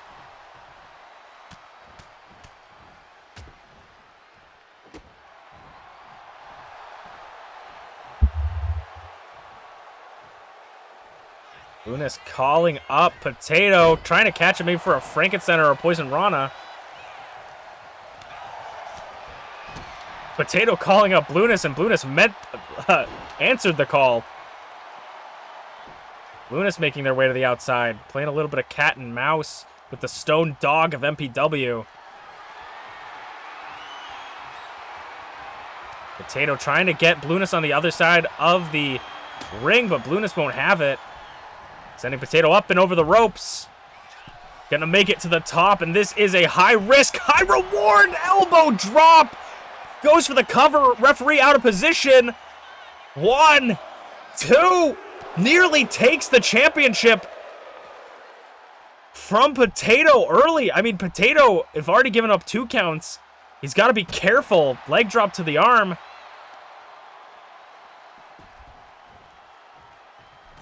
Blueness going back for that cracked Singapore cane. Looking to use it and smash it over the head of Potato. Potato doing his best to stay alive. German suplex from the champion. Potato goes to the cover on the challenger. That actually could be it already. 1. Kick out at 1, though. Not enough damage dealt, but that I mean, on the floor, German suplex. About Potato looking to finish it. Potato plunge on the floor. Blueness might be out. Dropping her directly on concrete. No, Blueness gets back up. Blueness kick out at 2. Doesn't want to go to BA Tycho without this win. Blueness on her feet. Goes for a super kick. Gets caught, though. Samoan drop. No! Blueness! Elbows to the chin.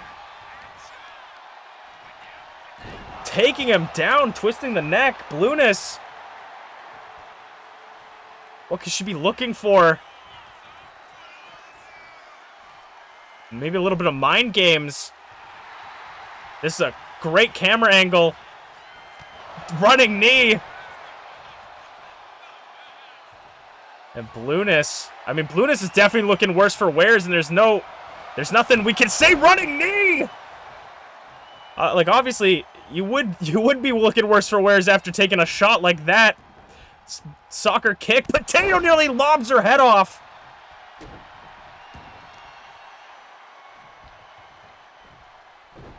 Wrapping the arm around his legs. Now, Blueness fighting for her life. After all the damage already dealt to her, going under the ring, what other torture devices could be used? A bat, but maybe saving that for later, thinking that she doesn't need to use it.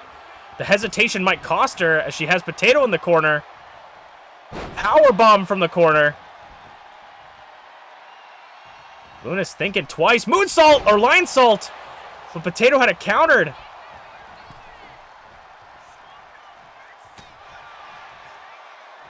Stepping back through the ropes, rolls through. Blueness gets that liver shot. And another knee. Hip toss. It seems like Blueness has maybe adapted a little bit of a new style for Season 3. Been trying stuff out all since Season 2. Sends Blueness up and over, and Potato gonna follow her to the outside, right in front of the French-Canadian commentators table.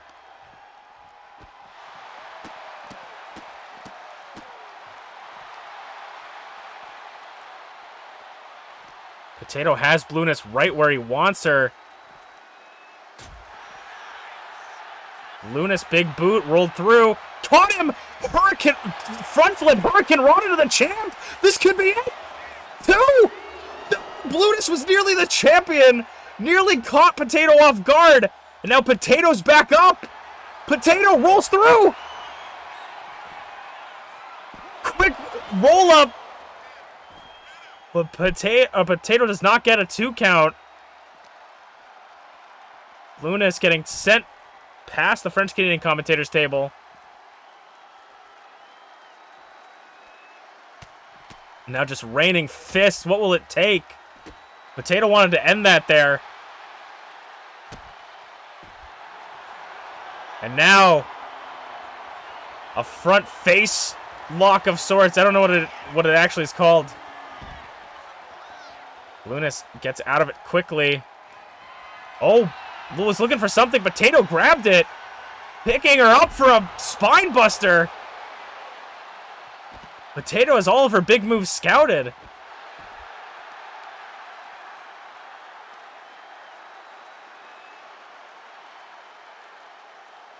Wrenching the neck of Blueness. Potato looking to finish it and put her away. Could we see it? Another Potato plunge. And I think that might just be it for Blueness in this openweight championship match. 3, and Potato defends his first ever championship. Devastating Blueness. 2 Potato plunges on the concrete. He is not losing his first championship. A massive win for Potato. Thank you guys so much for watching Masu Pro Wrestling. We will see you guys next week for some more qualifying matches to see who will be the last two participants to qualify in the gauntlet matches. Sorry, I couldn't think of it. Thank you guys so much for watching, and I'll see you guys next time. Okay, it's not actually over. What's up, Connor? What questions do you got for me? Dude, I thought Blueness had that, man. Potato pulled it out. Potato was just countering all of her finishers. I thought Potato had that. I didn't want Potato to lose, but I thought Potato had that. Questions? I have 2 questions after this match. Yep. What are your questions, Connor?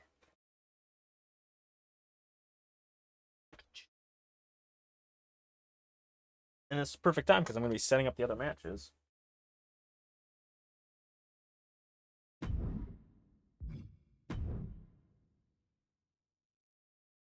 I say it's not easy. The hardest one is the first to defend, but actually statistically the hardest one is the second one. First one is a streamer question. How did you come up with your streamer name? Because I saw a TikTok saying it's important to have a unique Twitch name.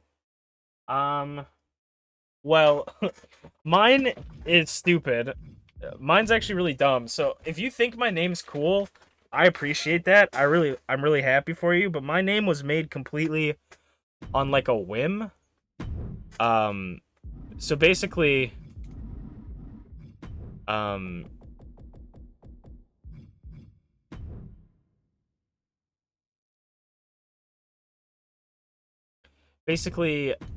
I was thinking of a channel name, right?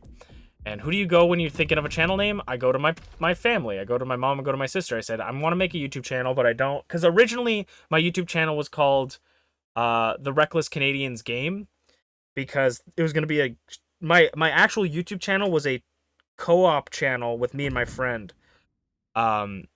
But I never wanted to plan it. I hate planning things, and he never wanted to plan anything or didn't plan anything, so we ended up never doing videos together, really. So I just kind of took the channel and made it my own. And so after that, I was trying to think of what I wanted to do. I originally was going to do something with Blaine. Like, I was thinking, like, Blaine Taste, like, a pun on plain taste, because I'm a picky eater, and I wanted, like, my nickname to be Blaine.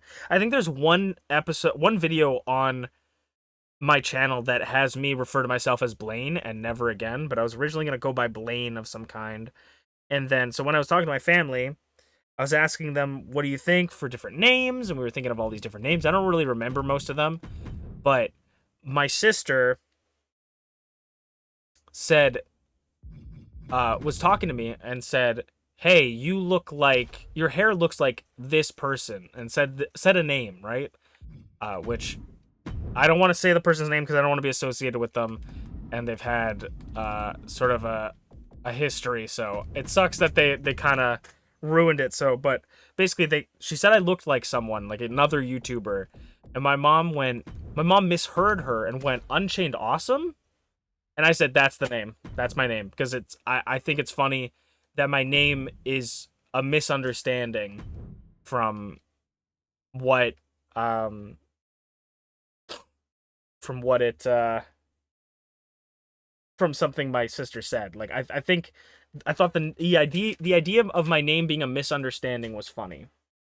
And then for my other channels, my VODs channel is just called Unchained Awesome, which was stolen from Doug because his VODs channel I think is just called Doug or something like that. And then Odd Sprouts is my other YouTube channel, and that one was just made because I conceived of the channel in a call with MintyClovers. That was basically Flair. You might I think you just awoken a memory in my head. I kind of forgot about this, but I don't remember what I would have set it to controls.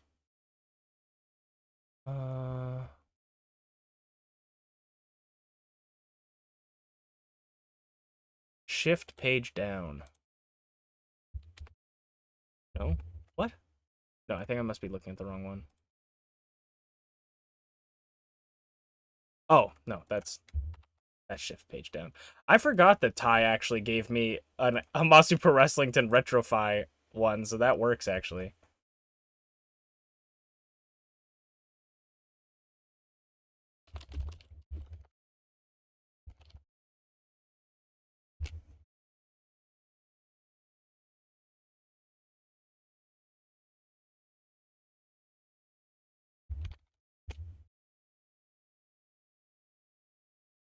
Okay, that's even cooler, and I wish my family supported me. I mean, it's one of those things, you know. I just think about, like, for me, I think that the hardest part with a name is making sure that it doesn't...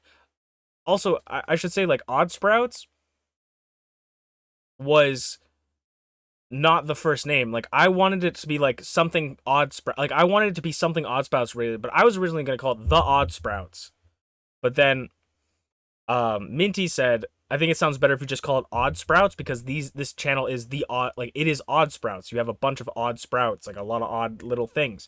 And so I think it works better when it's called Odd Sprouts instead of The Odd Sprouts or The Odd Sprout. Like, I'm not The Odd Sprout, it's Odd Sprouts, the channel. So it's kind of different stuff you have to think about as well. But I think the most important thing is to have a name that you like, something that you're okay with people calling you, and something that you want to be known as well as, like, just having a name that you means something to you, if that makes sense. How's it going, Draven? And for my second question, is a lot easier and a lot more basic. Do you ever plan on playing or streaming Roblox? I have played Roblox in the past. I don't think I might have streamed Roblox maybe once. I used to play I don't remember the name. It was a gun game on Call of Duty, but it's like called like Artillery or something on there. I had a guy I used to stream with or hang out with, and he played Roblox a lot. I don't know if I would stream Roblox games, but maybe. How's it going, Draven? Yes, you did get beaten by Jin, aka Connor. Hope you're doing well, Draven. Oh, also, Flair, super question for you. Roblox horror mods? I've played a lot of Roblox horror games. Flair, question for you. You used Exist and Retrofy Me at the same time. Which one do you want? Do you want Exist or do you want Retrofy? Because Exist is turning me into like the sheepdog form, and Retrofy is the Retrofy one. And I will I'll repay your Exist fee back. I'll give you the fee for that back. Can I? Oh, I gotta go to mod view, I think, for that.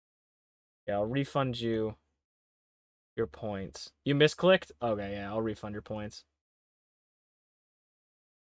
Oh no. I have not gone and like cleared my queue in forever.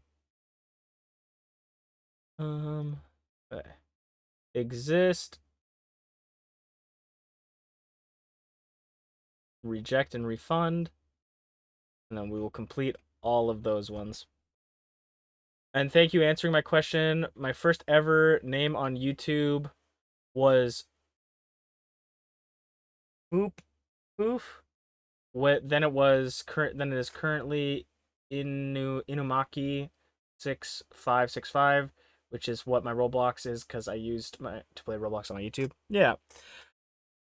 That's fair. I've had a lot of really bad names in YouTube. There was one, I don't remember all of my names, but I know one of my names was Archraff because I wanted to go by Raphael, and I wanted it to be like Arch Nemesis, but like I think you also got to just kind of like think about your name. When you think of a name, you got to like say it a bunch of times and see if it works. Sometimes you have to try it out for a week, you know? But Archraff was a definite not, I don't even know, I genuinely don't know if that channel, one, still exists, or two, is called that anymore. I don't know if it's the channel I'm using right now was called it.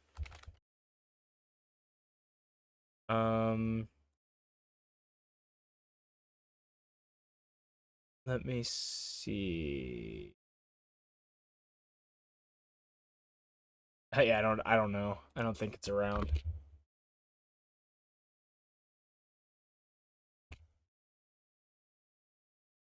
It might, Archraff might be what my channel is now. It might be Unchained, but I'm pretty sure I had another channel. I can't remember what it was, but I played Pokemon on it for a while.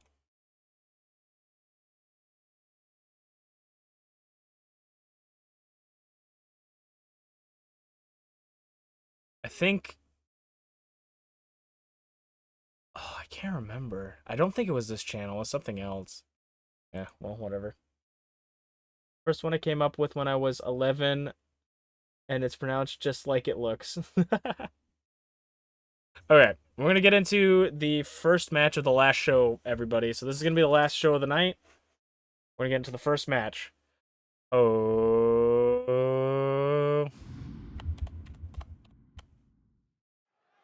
Hello, everybody, and welcome to Masu Pro Wrestling. I'm your host and sole commentator, Masu Pro Wrestlington. And no matter who qualifies for the Idol Division Championship, no matter what happens, we know it's going to be a good day with MintyClovers, the Idol Division qualifying match for the Gauntlet. Can MintyClovers qualify? Minty was drafted post-draft, after the draft. Minty was the final draft pick of the season, was the last draft pick. MintyClovers looking to get that Idol Division. Make sure she's not the Mr. Irrelevant, as people call the last draft pick. She's going to show her relevancy tonight. But no matter what, today's going to be a good day. I bet Minty feels happy that she was drafted last, because I know Minty doesn't want to let anybody else feel bad.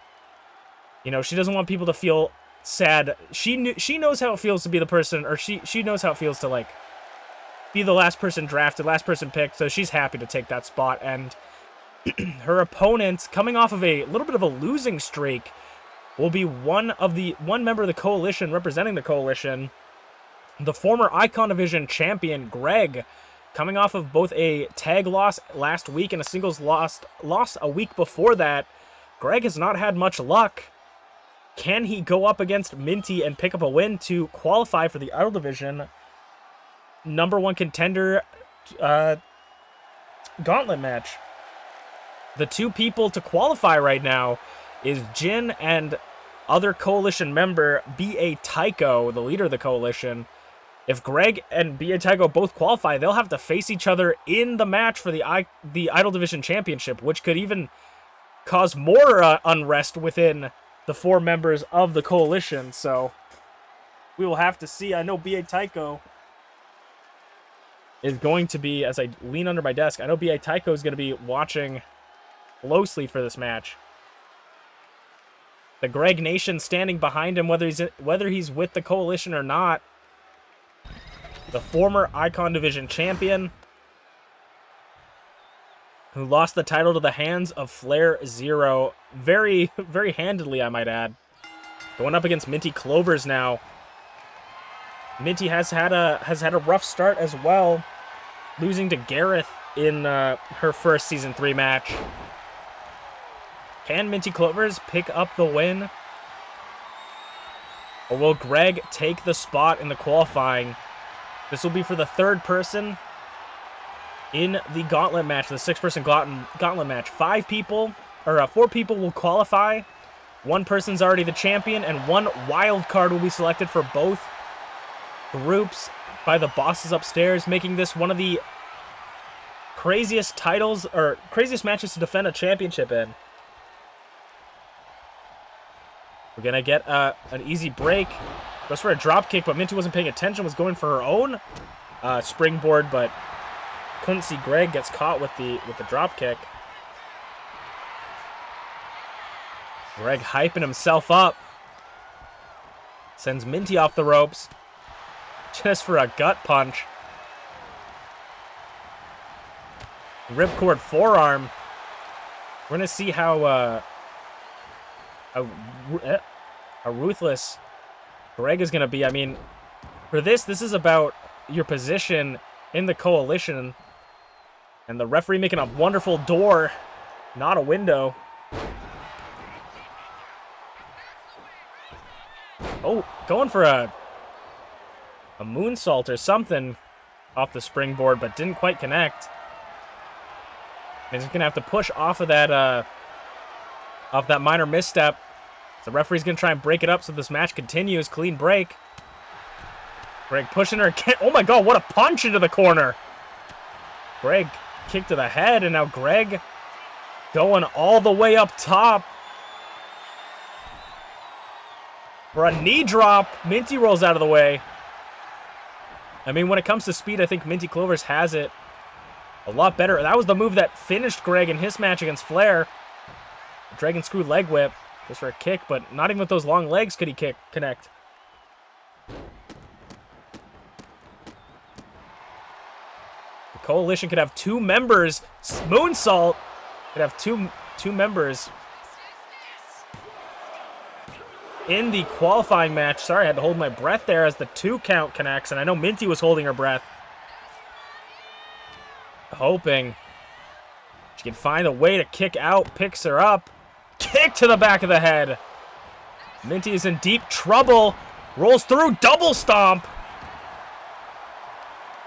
I would love to see MintyClovers in the gauntlet match because she is one of the idols that just so hard to take down. A big boy senton doesn't connect, but guess those forearms pushing Minty back into that corner. Greg's got her up on her shoulders. Gregening! The Gregening from Greg. 1, 2, and just like that, as I said, MintyClovers, one of the hardest idols to put down. I nearly counted her out, but MintyClovers kicks out. But will she have enough gas left in the tank to defeat Greg and to keep up with Greg, or is she just stopping the inevitable, preventing the inevitable? Gets that full mount, punches on the head. Could that be enough? I think maybe. 1, 2, 3, making sure Minty stayed down. The vicious punches. Minty didn't have much left in her after that Gregening, and Greg made sure to keep her down, qualifying with B.A. Tycho, picking up a win. I think that might be Greg's first win. I mean, Greg doesn't win very often, I find, but Greg wins the matches that matter. And Greg picked up a huge win. Will be qualifying for the Idol Division, joining Jin and B.A. Tycho, as we will see who will join the Icons next. The Coalition. Your worst fears have come true, Connor. I was actually shocked that Greg won that. Watch stream reacted. Yeah, I don't know what that is. Or no, the stream streak I know, but I didn't know it gave you I didn't realize it gave you points. How's it going, Merlin? Merlin, I gotta talk to you about MPW stuff soon, because I have an idea that I want to do. But we will see.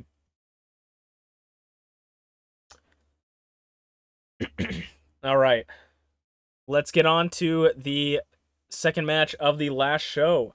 Oh, it also lets you say it in chat too. Ooh. Oh yeah, that is nice. I do like that. 3 stream streak. You're on a 9 stream streak with another channel or another streamer? Nice. One of the people that I watch streams like sort of infrequently, so it'll be like a month, right? That I really won't see it. And I'll be like, I'll join their stream, and it's like, you're on a 10 stream view streak, and I'm like, what? I haven't watched their stream in like a month. It's like, oh, because they haven't streamed in a month. Okay, let's get into it. The Coalition may be taking control of the Idol division, but what is happening over at the Icon division?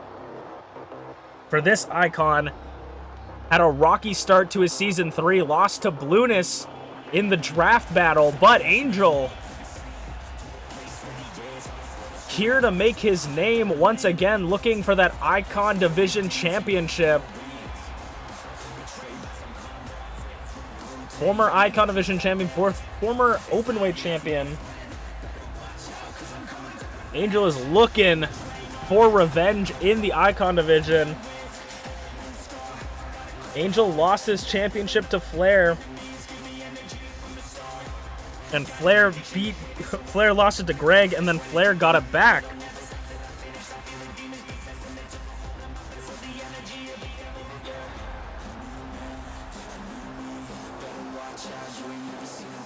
Can Angel do it once again? This would be a match. I feel like the gauntlet match would be a perfect match for Angel. It is complete chaos.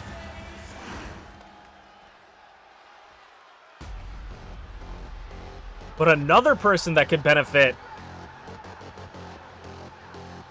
from the gauntlet match is this penguin right here, SleepyPengu.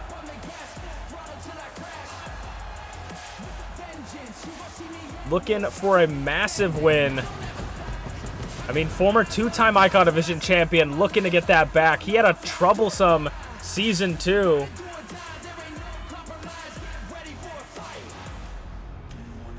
Can Sleepy do it? These two have had a rough seasons, looking for another shot this Season 3, trying to start their Season 3 off right. Sleepy was drafted during the supplemental draft and unfortunately both these two started off rough, having their first matches of Season 3 a loss, with Angel losing to Blueness, Sleepy losing to Ty. Sleepy was drafted number 11 in the Icon, so 1 away from the top 10 for Icon Division. But Sleepy, with all of his submission holds, could be incredible in the gauntlet match.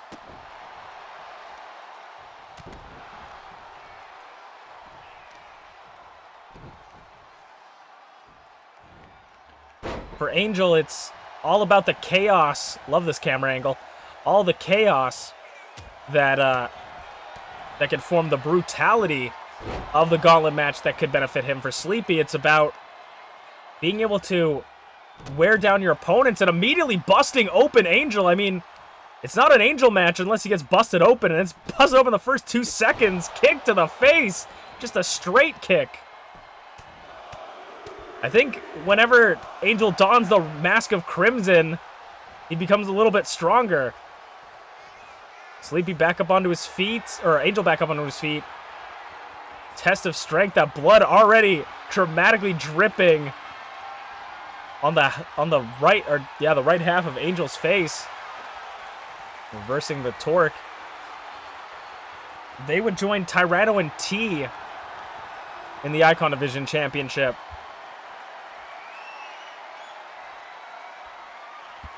Gauntlet match alongside FlairZero, who has to defend the title.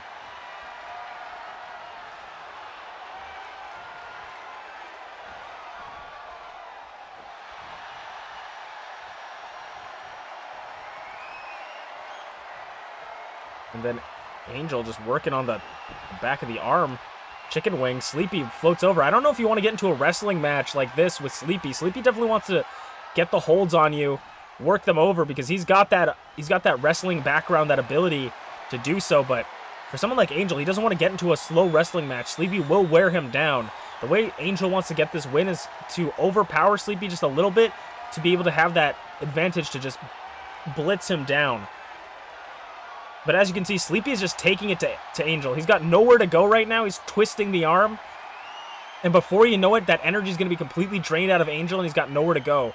Which could be exactly how Sleepy would tackle the gauntlet match. Wear down his opponent systematically, take his time, and then win the match. Powerbomb. Angel, no, this could be his opportunity. Clothesline, like I said, the opportunity. He needs to just break away from Sleepy to be able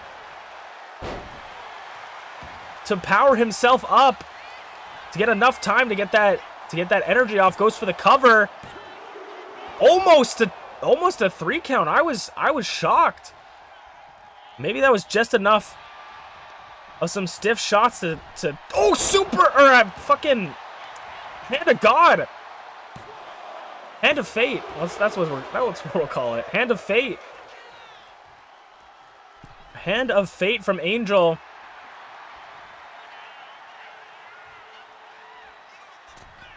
Going for the knees, but couldn't connect as Sleepy rolls out of the way, avoids it, goes for something, doesn't quite connect. Angel takes it full advantage. Fall from grace. Sorry, I blanked. 2. Oh, nearly a 3 count. Sorry, I blanked. Fall from grace from Angel.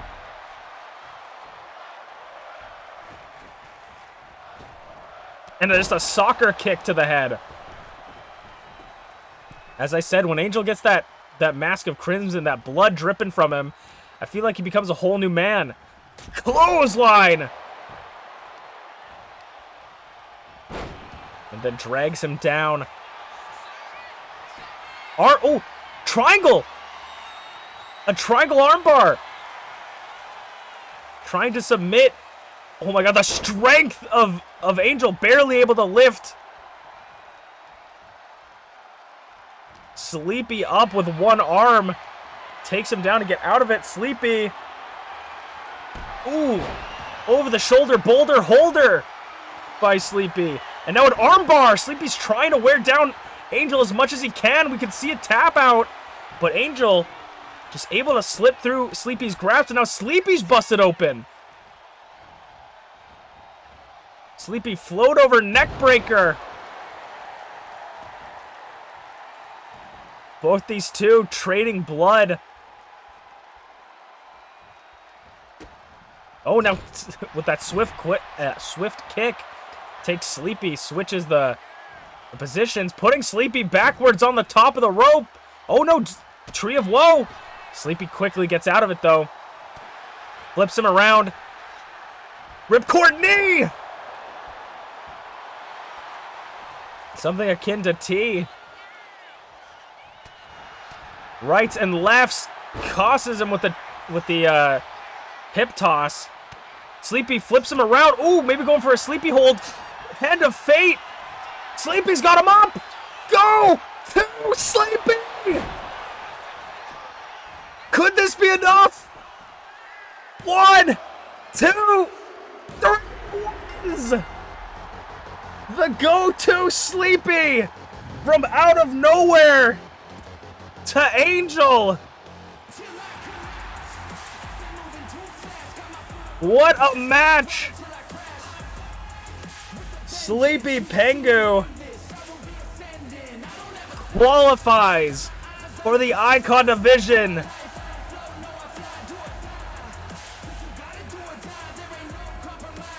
What a match for TheSleepyPengu, looking to get back in to the championship title contention.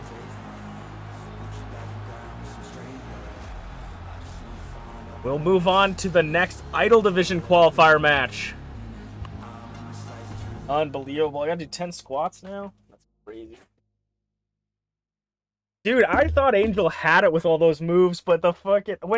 I think he countered the go to sleepy. So I was like, oh, maybe he's not going to have his move, but I think he had a finisher still.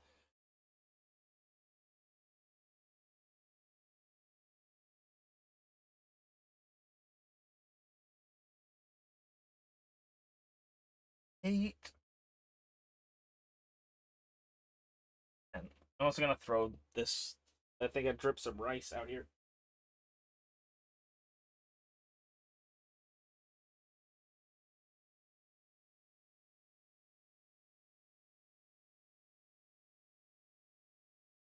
Oh.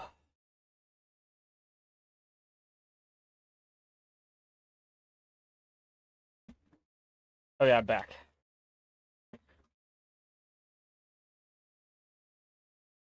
Semi-main event of the evening. Or was this? No, it's not Idols, it's Icon, I think, still. Yeah.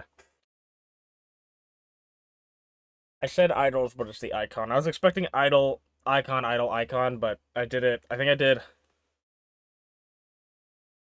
did Icon, Idol, Icon. So I'll clear that up next. Let's get into it. Ooh.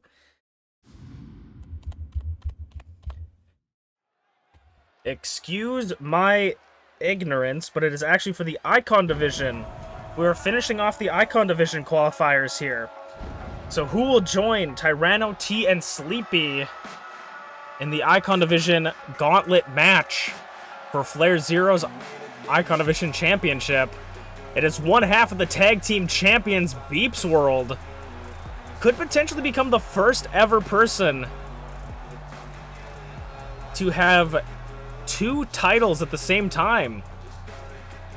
Luckily for MPW, she won't be having to work double duty at Living Legends, as the tag titles are defended half as many times as the World Championships.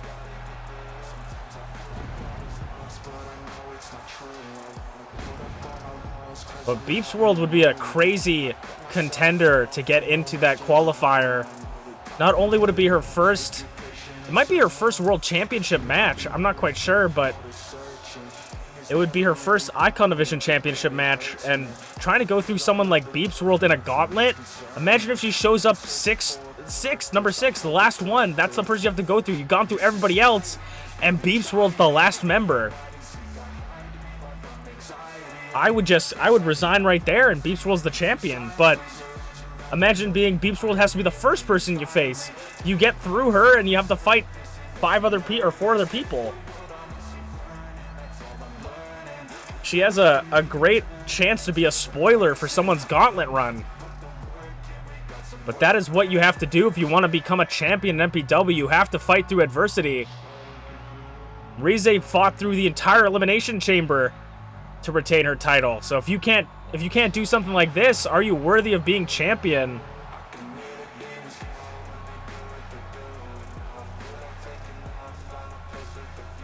One half with Emrys Morgana La Primera, the tag team champions. 2-time tag team champion MPW. Regaining her championship after losing it to Bonk and Dragthulu.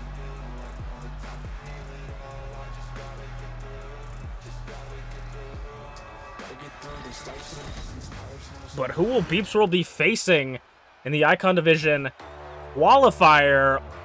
Someone that lost the Openweight Championship last week, or lost to the Openweight Champion last week, but maybe, just maybe, she can fight all her way through and join the Coalition members. The 2 in the Idol Division. Could Blueness get into the Icon Division?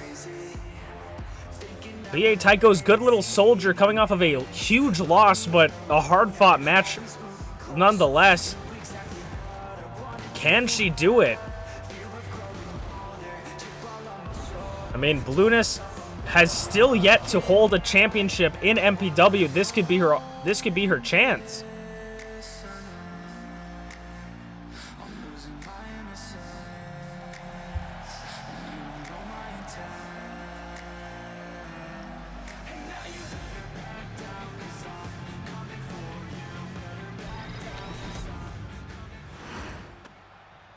MintyClovers versus Blueness to qualify for the Icon Division. Can they do it?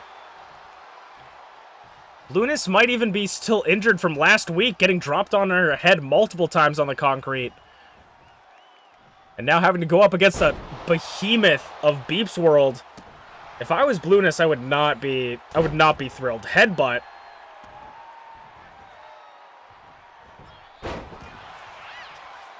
MintyClovers Lions. Oh, damn. Big boy Senton didn't get all of it, but got some of it. Rolls Blueness up. Referee fucking can't figure out where to go. Slaps and punches and swatted away like a fly. MintyClovers gets the elbow.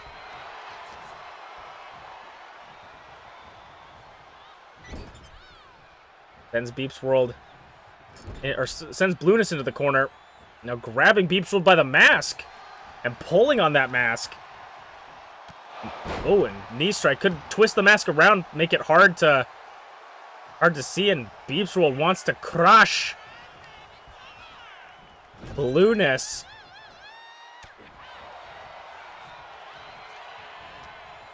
Blueness gets out of the corner, but MintyClovers clubbing blows to the back. And now just taking her, oh my god, with the power.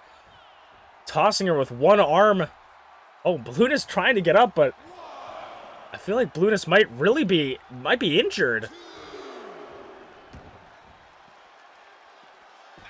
Blueness is feeling the wear of everything that's happened this couple weeks. Jawbreaker, though, or could this just be Blueness's ploy to have MintyClovers not take her seriously? Going up top. Blueness sees MintyClovers there. MintyClovers just does the Samoa Joe spot and walks away. Off the ropes, picks her up and said, "You want to fly? Here you go." Sends her straight up into the air and now going for the cover. Blueness kicks out at 1. I'm actually quite shocked that Blueness kicked out at 1. Shoulders down on MintyClovers. 1. Kick out. Tried to end that match quickly. MintyClovers had it figured out. Slap to MintyClovers. I don't know if you want to just make... That just might make MintyClovers angry.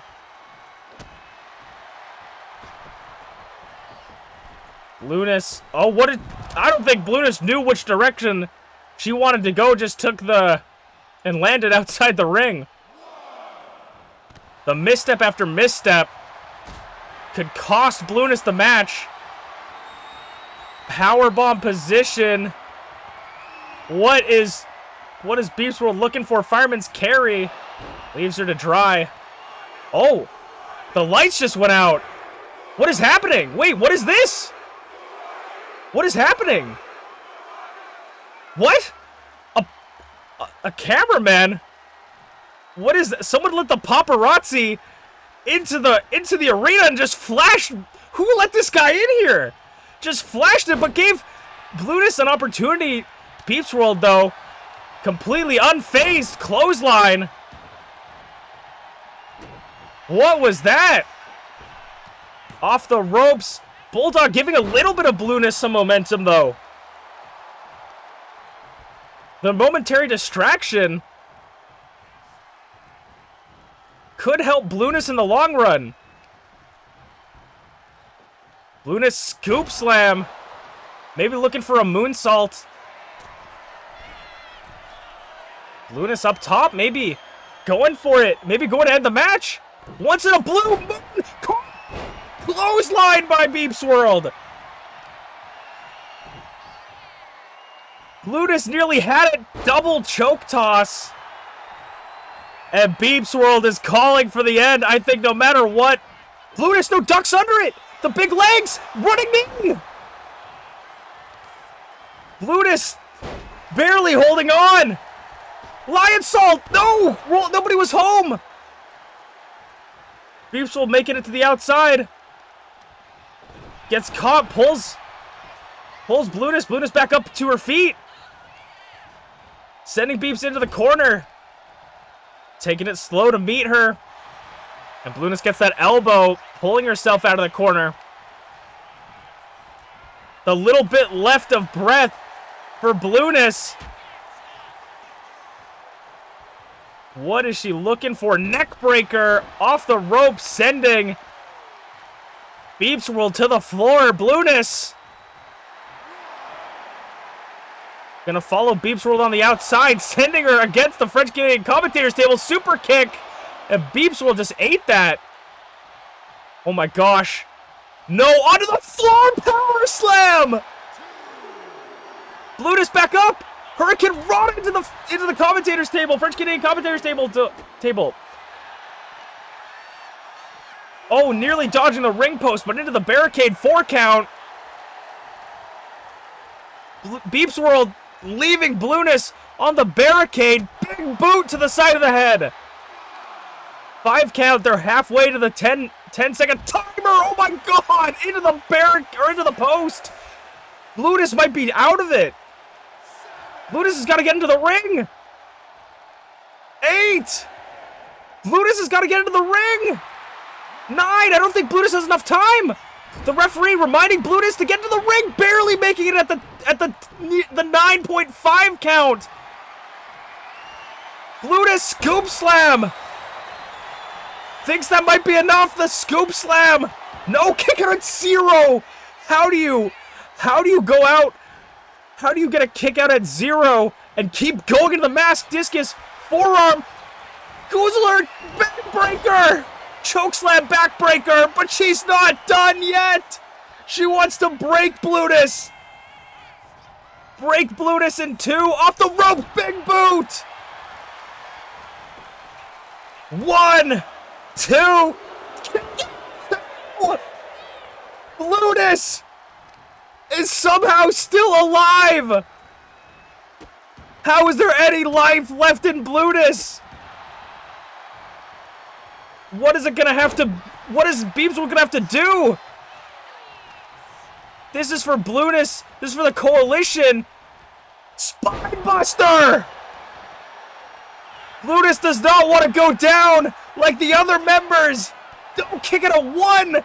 What the hell? BeepsWorld kicking out at 1 after everything. And a slap and a punch. Forearm knocking BeepsWorld to the ropes. Blutus.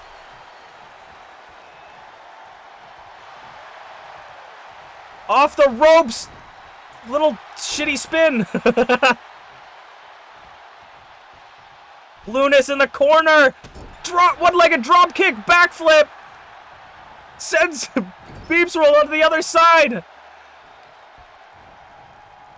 And now Blutus scoop slam again.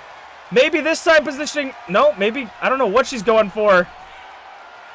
Maybe going for it again the second time of the match. Could it be a blue? Connects. Can Blutus be advancing to the gauntlet match? 2. There she is. Blutus with everything in her might. Like it was nothing. Blutus qualifying for the Icon Division Gauntlet. Could we see Blutus as the newest Icon Division champion?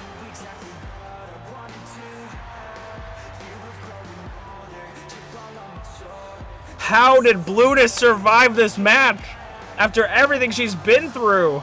And that's not even the main event of the night. We will see you guys to see who will join Jin, BA, Tycho, and Greg in the Idol Division Gauntlet match next. Oh, that was crazy. That was insane, man.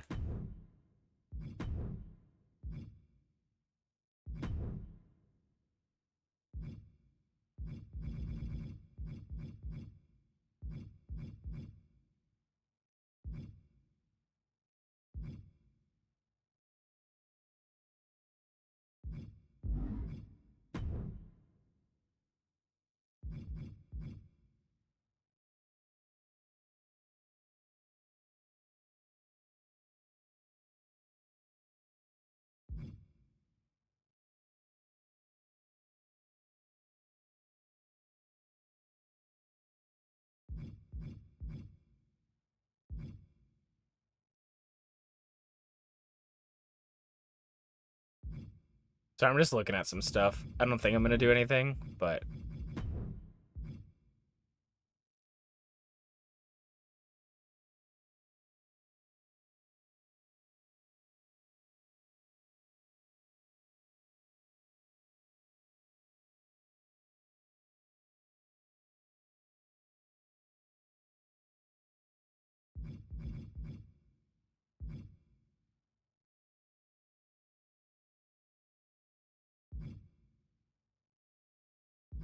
Okay, let's... Okay, I got an idea. You guys know I'm always cooking something up.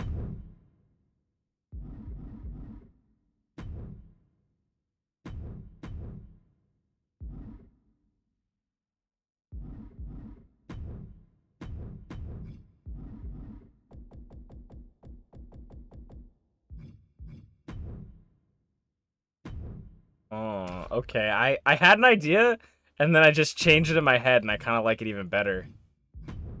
No,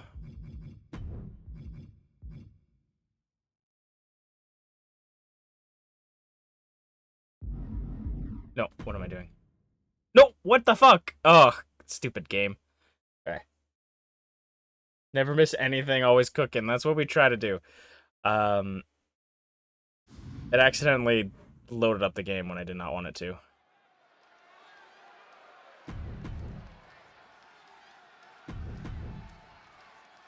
We just gotta get out of this.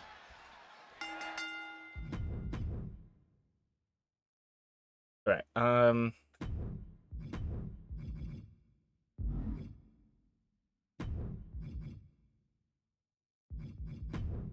and then actually, I think I'm gonna go to the bathroom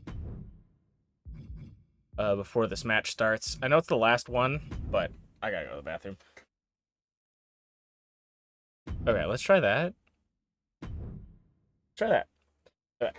I will be right back. I'll be super quick. I won't even play an ad for you guys. You guys don't have to sit through that. I will be super quick.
Okay, I'm back.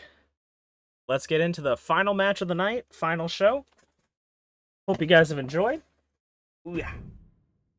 Wow. Let's get it on.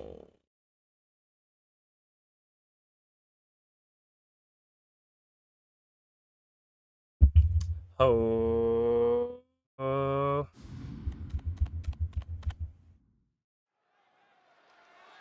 All right, it is time for the main event of the evening. Emrys Morgana making their way to the ring first.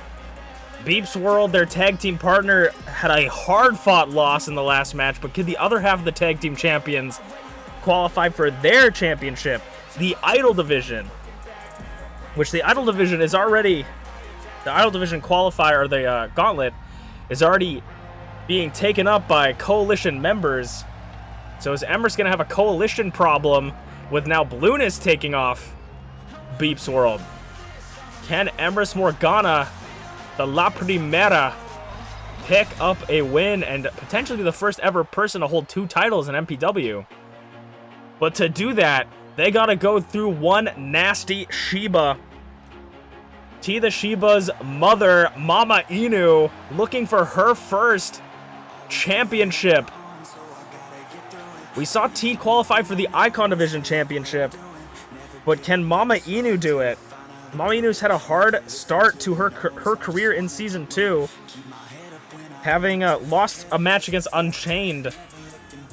Which, I mean, like, imagine losing to Unchained. That's really gotta sting your ego in the draft. But now, can she win her match? And could the Shibas start Shiba supremacy in MPW? I mean, qualifying for the match is just the first step, but if you can't even make it that far, you're gonna trip and fall. MamaInu's gotta start where everybody does and try to make it to that gauntlet match. Try to qualify. Could be the first. Well, one of these two are gonna be the first former idol, or well, still an idol, the original idols from Season 1 and 2. To be in the Idol Division Championship match. Everybody else was an icon / Jin, who is not really anybody. He was not in in either division. MamaInu versus Emrys Morgana.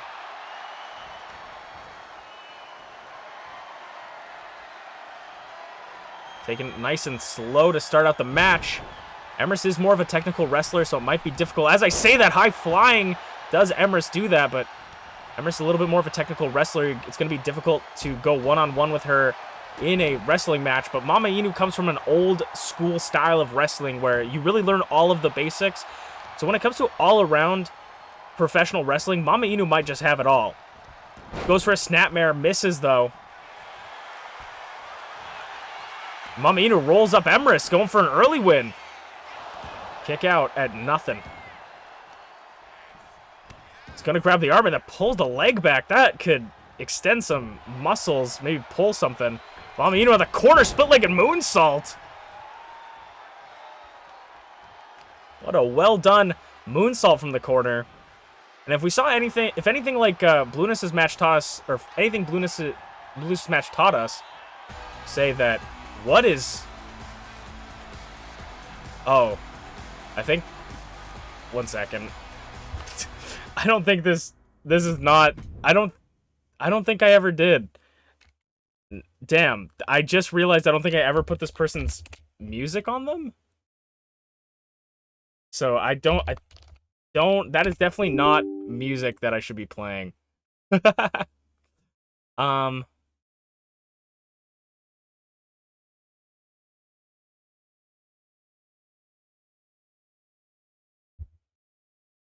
least the surprise is still there. I did add music. Yeah, I don't think I ever added the music to this person. So, I gotta go see if I can add music to this person. I must have never done it. Because I mean, it didn't play, so obviously I didn't do it. But I must have never done it because I didn't think I was gonna use it for a while. Apologies for the inconvenience, but of course, it wouldn't be an MPW stream if it didn't, if we didn't have some issues. But yeah, I'm pretty sure...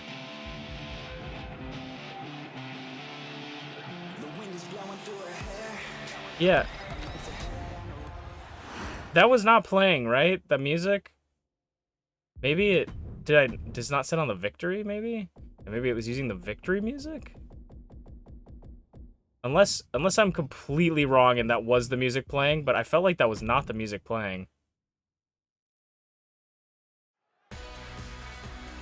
This also wasn't the... Was this the music playing? Oh, what am I doing? What is this called? Modern 3.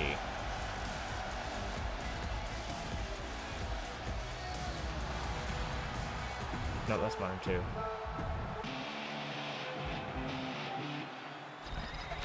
This is what we come for? Exactly. I gotta actually check if I can, because I'm technically subscribed to myself, so I can rewind my own stream. But maybe I'm actually, like, completely just losing my mind, but I swear to God that wasn't the sound that was playing, so I gotta take this off. But maybe I'm maybe I'm completely wrong.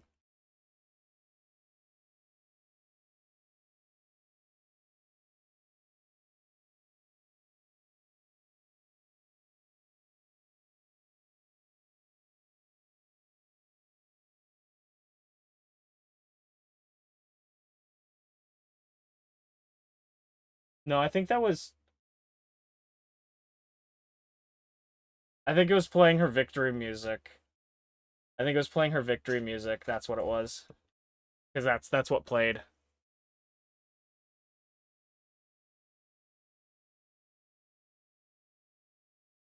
Alright, so maybe this will fix it. Let's see. And also, let me check. Because sometimes... Let me do this. Because sometimes it doesn't always save everything.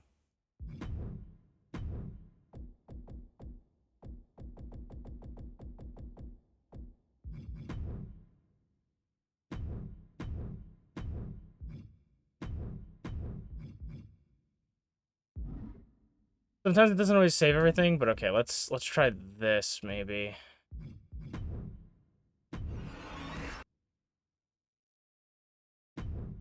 And then it still have... Okay, it should still work. Hopefully this works. If it doesn't work again, then we will just... will cut whatever I'm trying to do out and we'll do something else, or we'll just do the match. Okay, let's get into it. Oh...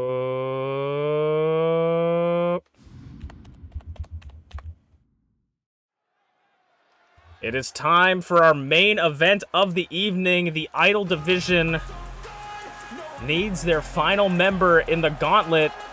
And the other half of the tag team champions, La Primera, Emrys Morgana, looking to qualify. Unlike her partner, MPW, who had a hard-fought win, her hard-fought loss, she is looking to get her win. Emrys Morgana, I mean... Unable for MPW to get into the Idol division, or the Idol division, or the Icon division, but for the Idol division, could it be another coalition problem for Emrys, having to deal with Greg and BA Tycho? But we will see who her opponent is, because you gotta get into to qualify. And the only way you can qualify is by facing this mad dog right here.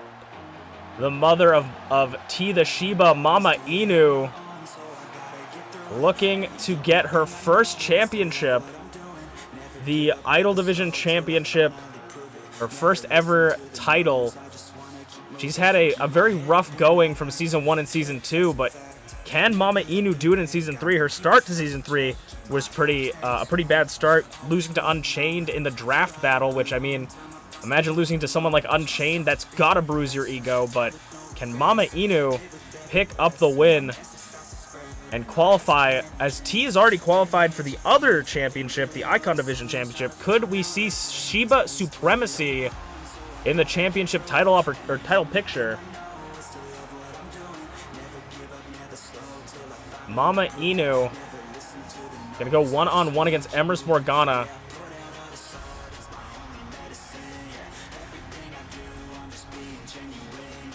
We will see. I mean, Emrys's unique blend of high flying and technical wrestling versus the old school style of MamaInu, plus learning some old new tricks along the way, because you can always teach a dog a new trick. Pushing MamaInu into the corner is Emrys. Referee's going to look to break them up. Gets a clean break. And Emrys, though, goes for that right hand, pushing MamaInu right back to where she wants her. Step-up kicks. And the referee making a better door than a window. As Emrys is going to go maybe to the outside. No, decides against it. MamaInu clothesline into the corner. And now has Emrys on her knees, double axe handle to the side of the cheek. Elbow drop. And another elbow drop. And this referee's still standing here. Oh, going for something on the back, but didn't quite see it. As now Emrys gets behind MamaInu, gonna take advantage of that misstep. MamaInu fighting out of the corner. Roll up, goes for the cover. One, kick it at one, going for a quick cover, gets that one count. MamaInu's gonna look for that victory any chance she gets. Some people fight for honor and glory, and some people go and they win any means necessary. And that's not to say MamaInu isn't an honorable person, but sometimes you got to do what you got to do. And right now, it looks like both of them are doing what they got to do. The slaps and punches, chop, knife edge chops, trading blows. MamaInu says, "Come on, hit me some more." MamaInu feeding off this. And what happened here as MamaInu gets knocked down. And our fight is cut short. Emrys looking for the perpetrator. And that might be T. T with a chair nearly trying to take Emrys out. What is T doing? And she's looking a little bit different. Shoulder toss. T, the momentary distraction, giving MamaInu some chances, but was going to swing for the fences with that chair. If Emrys didn't stop her, that could have been really bad for Emrys. Off the middle rope, splash by MamaInu. What was that? It looks like maybe MamaInu wanted that, or TeaTheShiba wanted that Shiba supremacy for herself. Black powder in the corner, though. It might be all but over for MamaInu. 1, 2. No, MamaInu kicks out at 2. Almost had it. Even with the distractions. Emrys hemlock. MamaInu might just be out of luck. MamaInu, could she tap Emrys, the whatever, the tag team champions? No. Clothesline, and MamaInu picking up steam from across the ring. MamaInu now looking for the cover, maybe just enough. 2 nearly takes out Emrys, but not enough. MamaInu float over. Skywalker! Skywalker by MamaInu to put Emrys away too. No! The distraction has led this all the way up to this point. MamaInu with a little bit of help. Package! No package, pile driver! Reversal clothesline! Emrys fighting out of it. Going to the second rope. Nearly having it. Hurricane Rana. And maybe that's enough to put away MamaInu. 1, 2. No, rope break. MamaInu barely grabbing the ropes. Emrys can't believe it. Emrys thought it was over. MamaInu got her hand on the ropes. And now a second hemlock applied, and this might just be it. MamaInu has nowhere to go. No ropes this time. MamaInu taps to the hemlock. And even with that momentary distraction, Emrys Morgana qualifies for the Idol Division Championship. We'll meet. Emrys will meet Jin, B.A. Tycho, and Greg and Flair, and the wild card that is to be announced. Thank you guys so much for watching, and we will see you next time. Damn, dude, that's so unfortunate. T had the chair and everything. That was so funny. Alright, so next time we do this, we're gonna be at Living Legends, and we're gonna be doing those gauntlet matches. Potato's gonna defend the championship. We're gonna see the wild cards as well, and then we'll have 2 more shows. So not next week, but the week after this one, we'll have another MPW, probably on Saturday. I don't know. This felt good for me. This felt really good for me, I felt. I don't know. We'll have to see how other people feel, but I think Saturdays could be MPW's new slot. I'll still upload them on YouTube for Thursdays, but I think that Saturdays are really good after work because my brain is just fucking mush and I can't think of anything. And I feel like if I try to play a game, I'm just gonna be absolutely brain dead. like how I'm trying to talk right now and I can't even form a sentence. So next week, we're definitely going to play some more Pokemon, but I'm going to get back into Persona 5. We're not going to let Persona 5 fall to the wayside. Let us raid. Let's raid Flair, because Flair is streaming, but I might not be able to watch Flair stream because he's playing Digimon Cyber Sleuth. Or not Cyber Sleuth. Time Strangers. You like Saturdays? I think Saturdays work, and it's the last stream of the week. It sucks because Saturday is a day I feel like a lot of people can watch, which it's good and bad, because some people really like MPW and some people maybe don't care about MPW.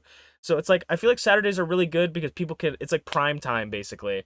But if it's happening every other week, it's not like it's every Saturday. So I think it's a really good spot. But thank you guys so much for watching, and I will see you guys tomorrow. Not tomorrow, it's Saturday. I'll see you guys on Monday on YouTube for probably some Minecraft Monday.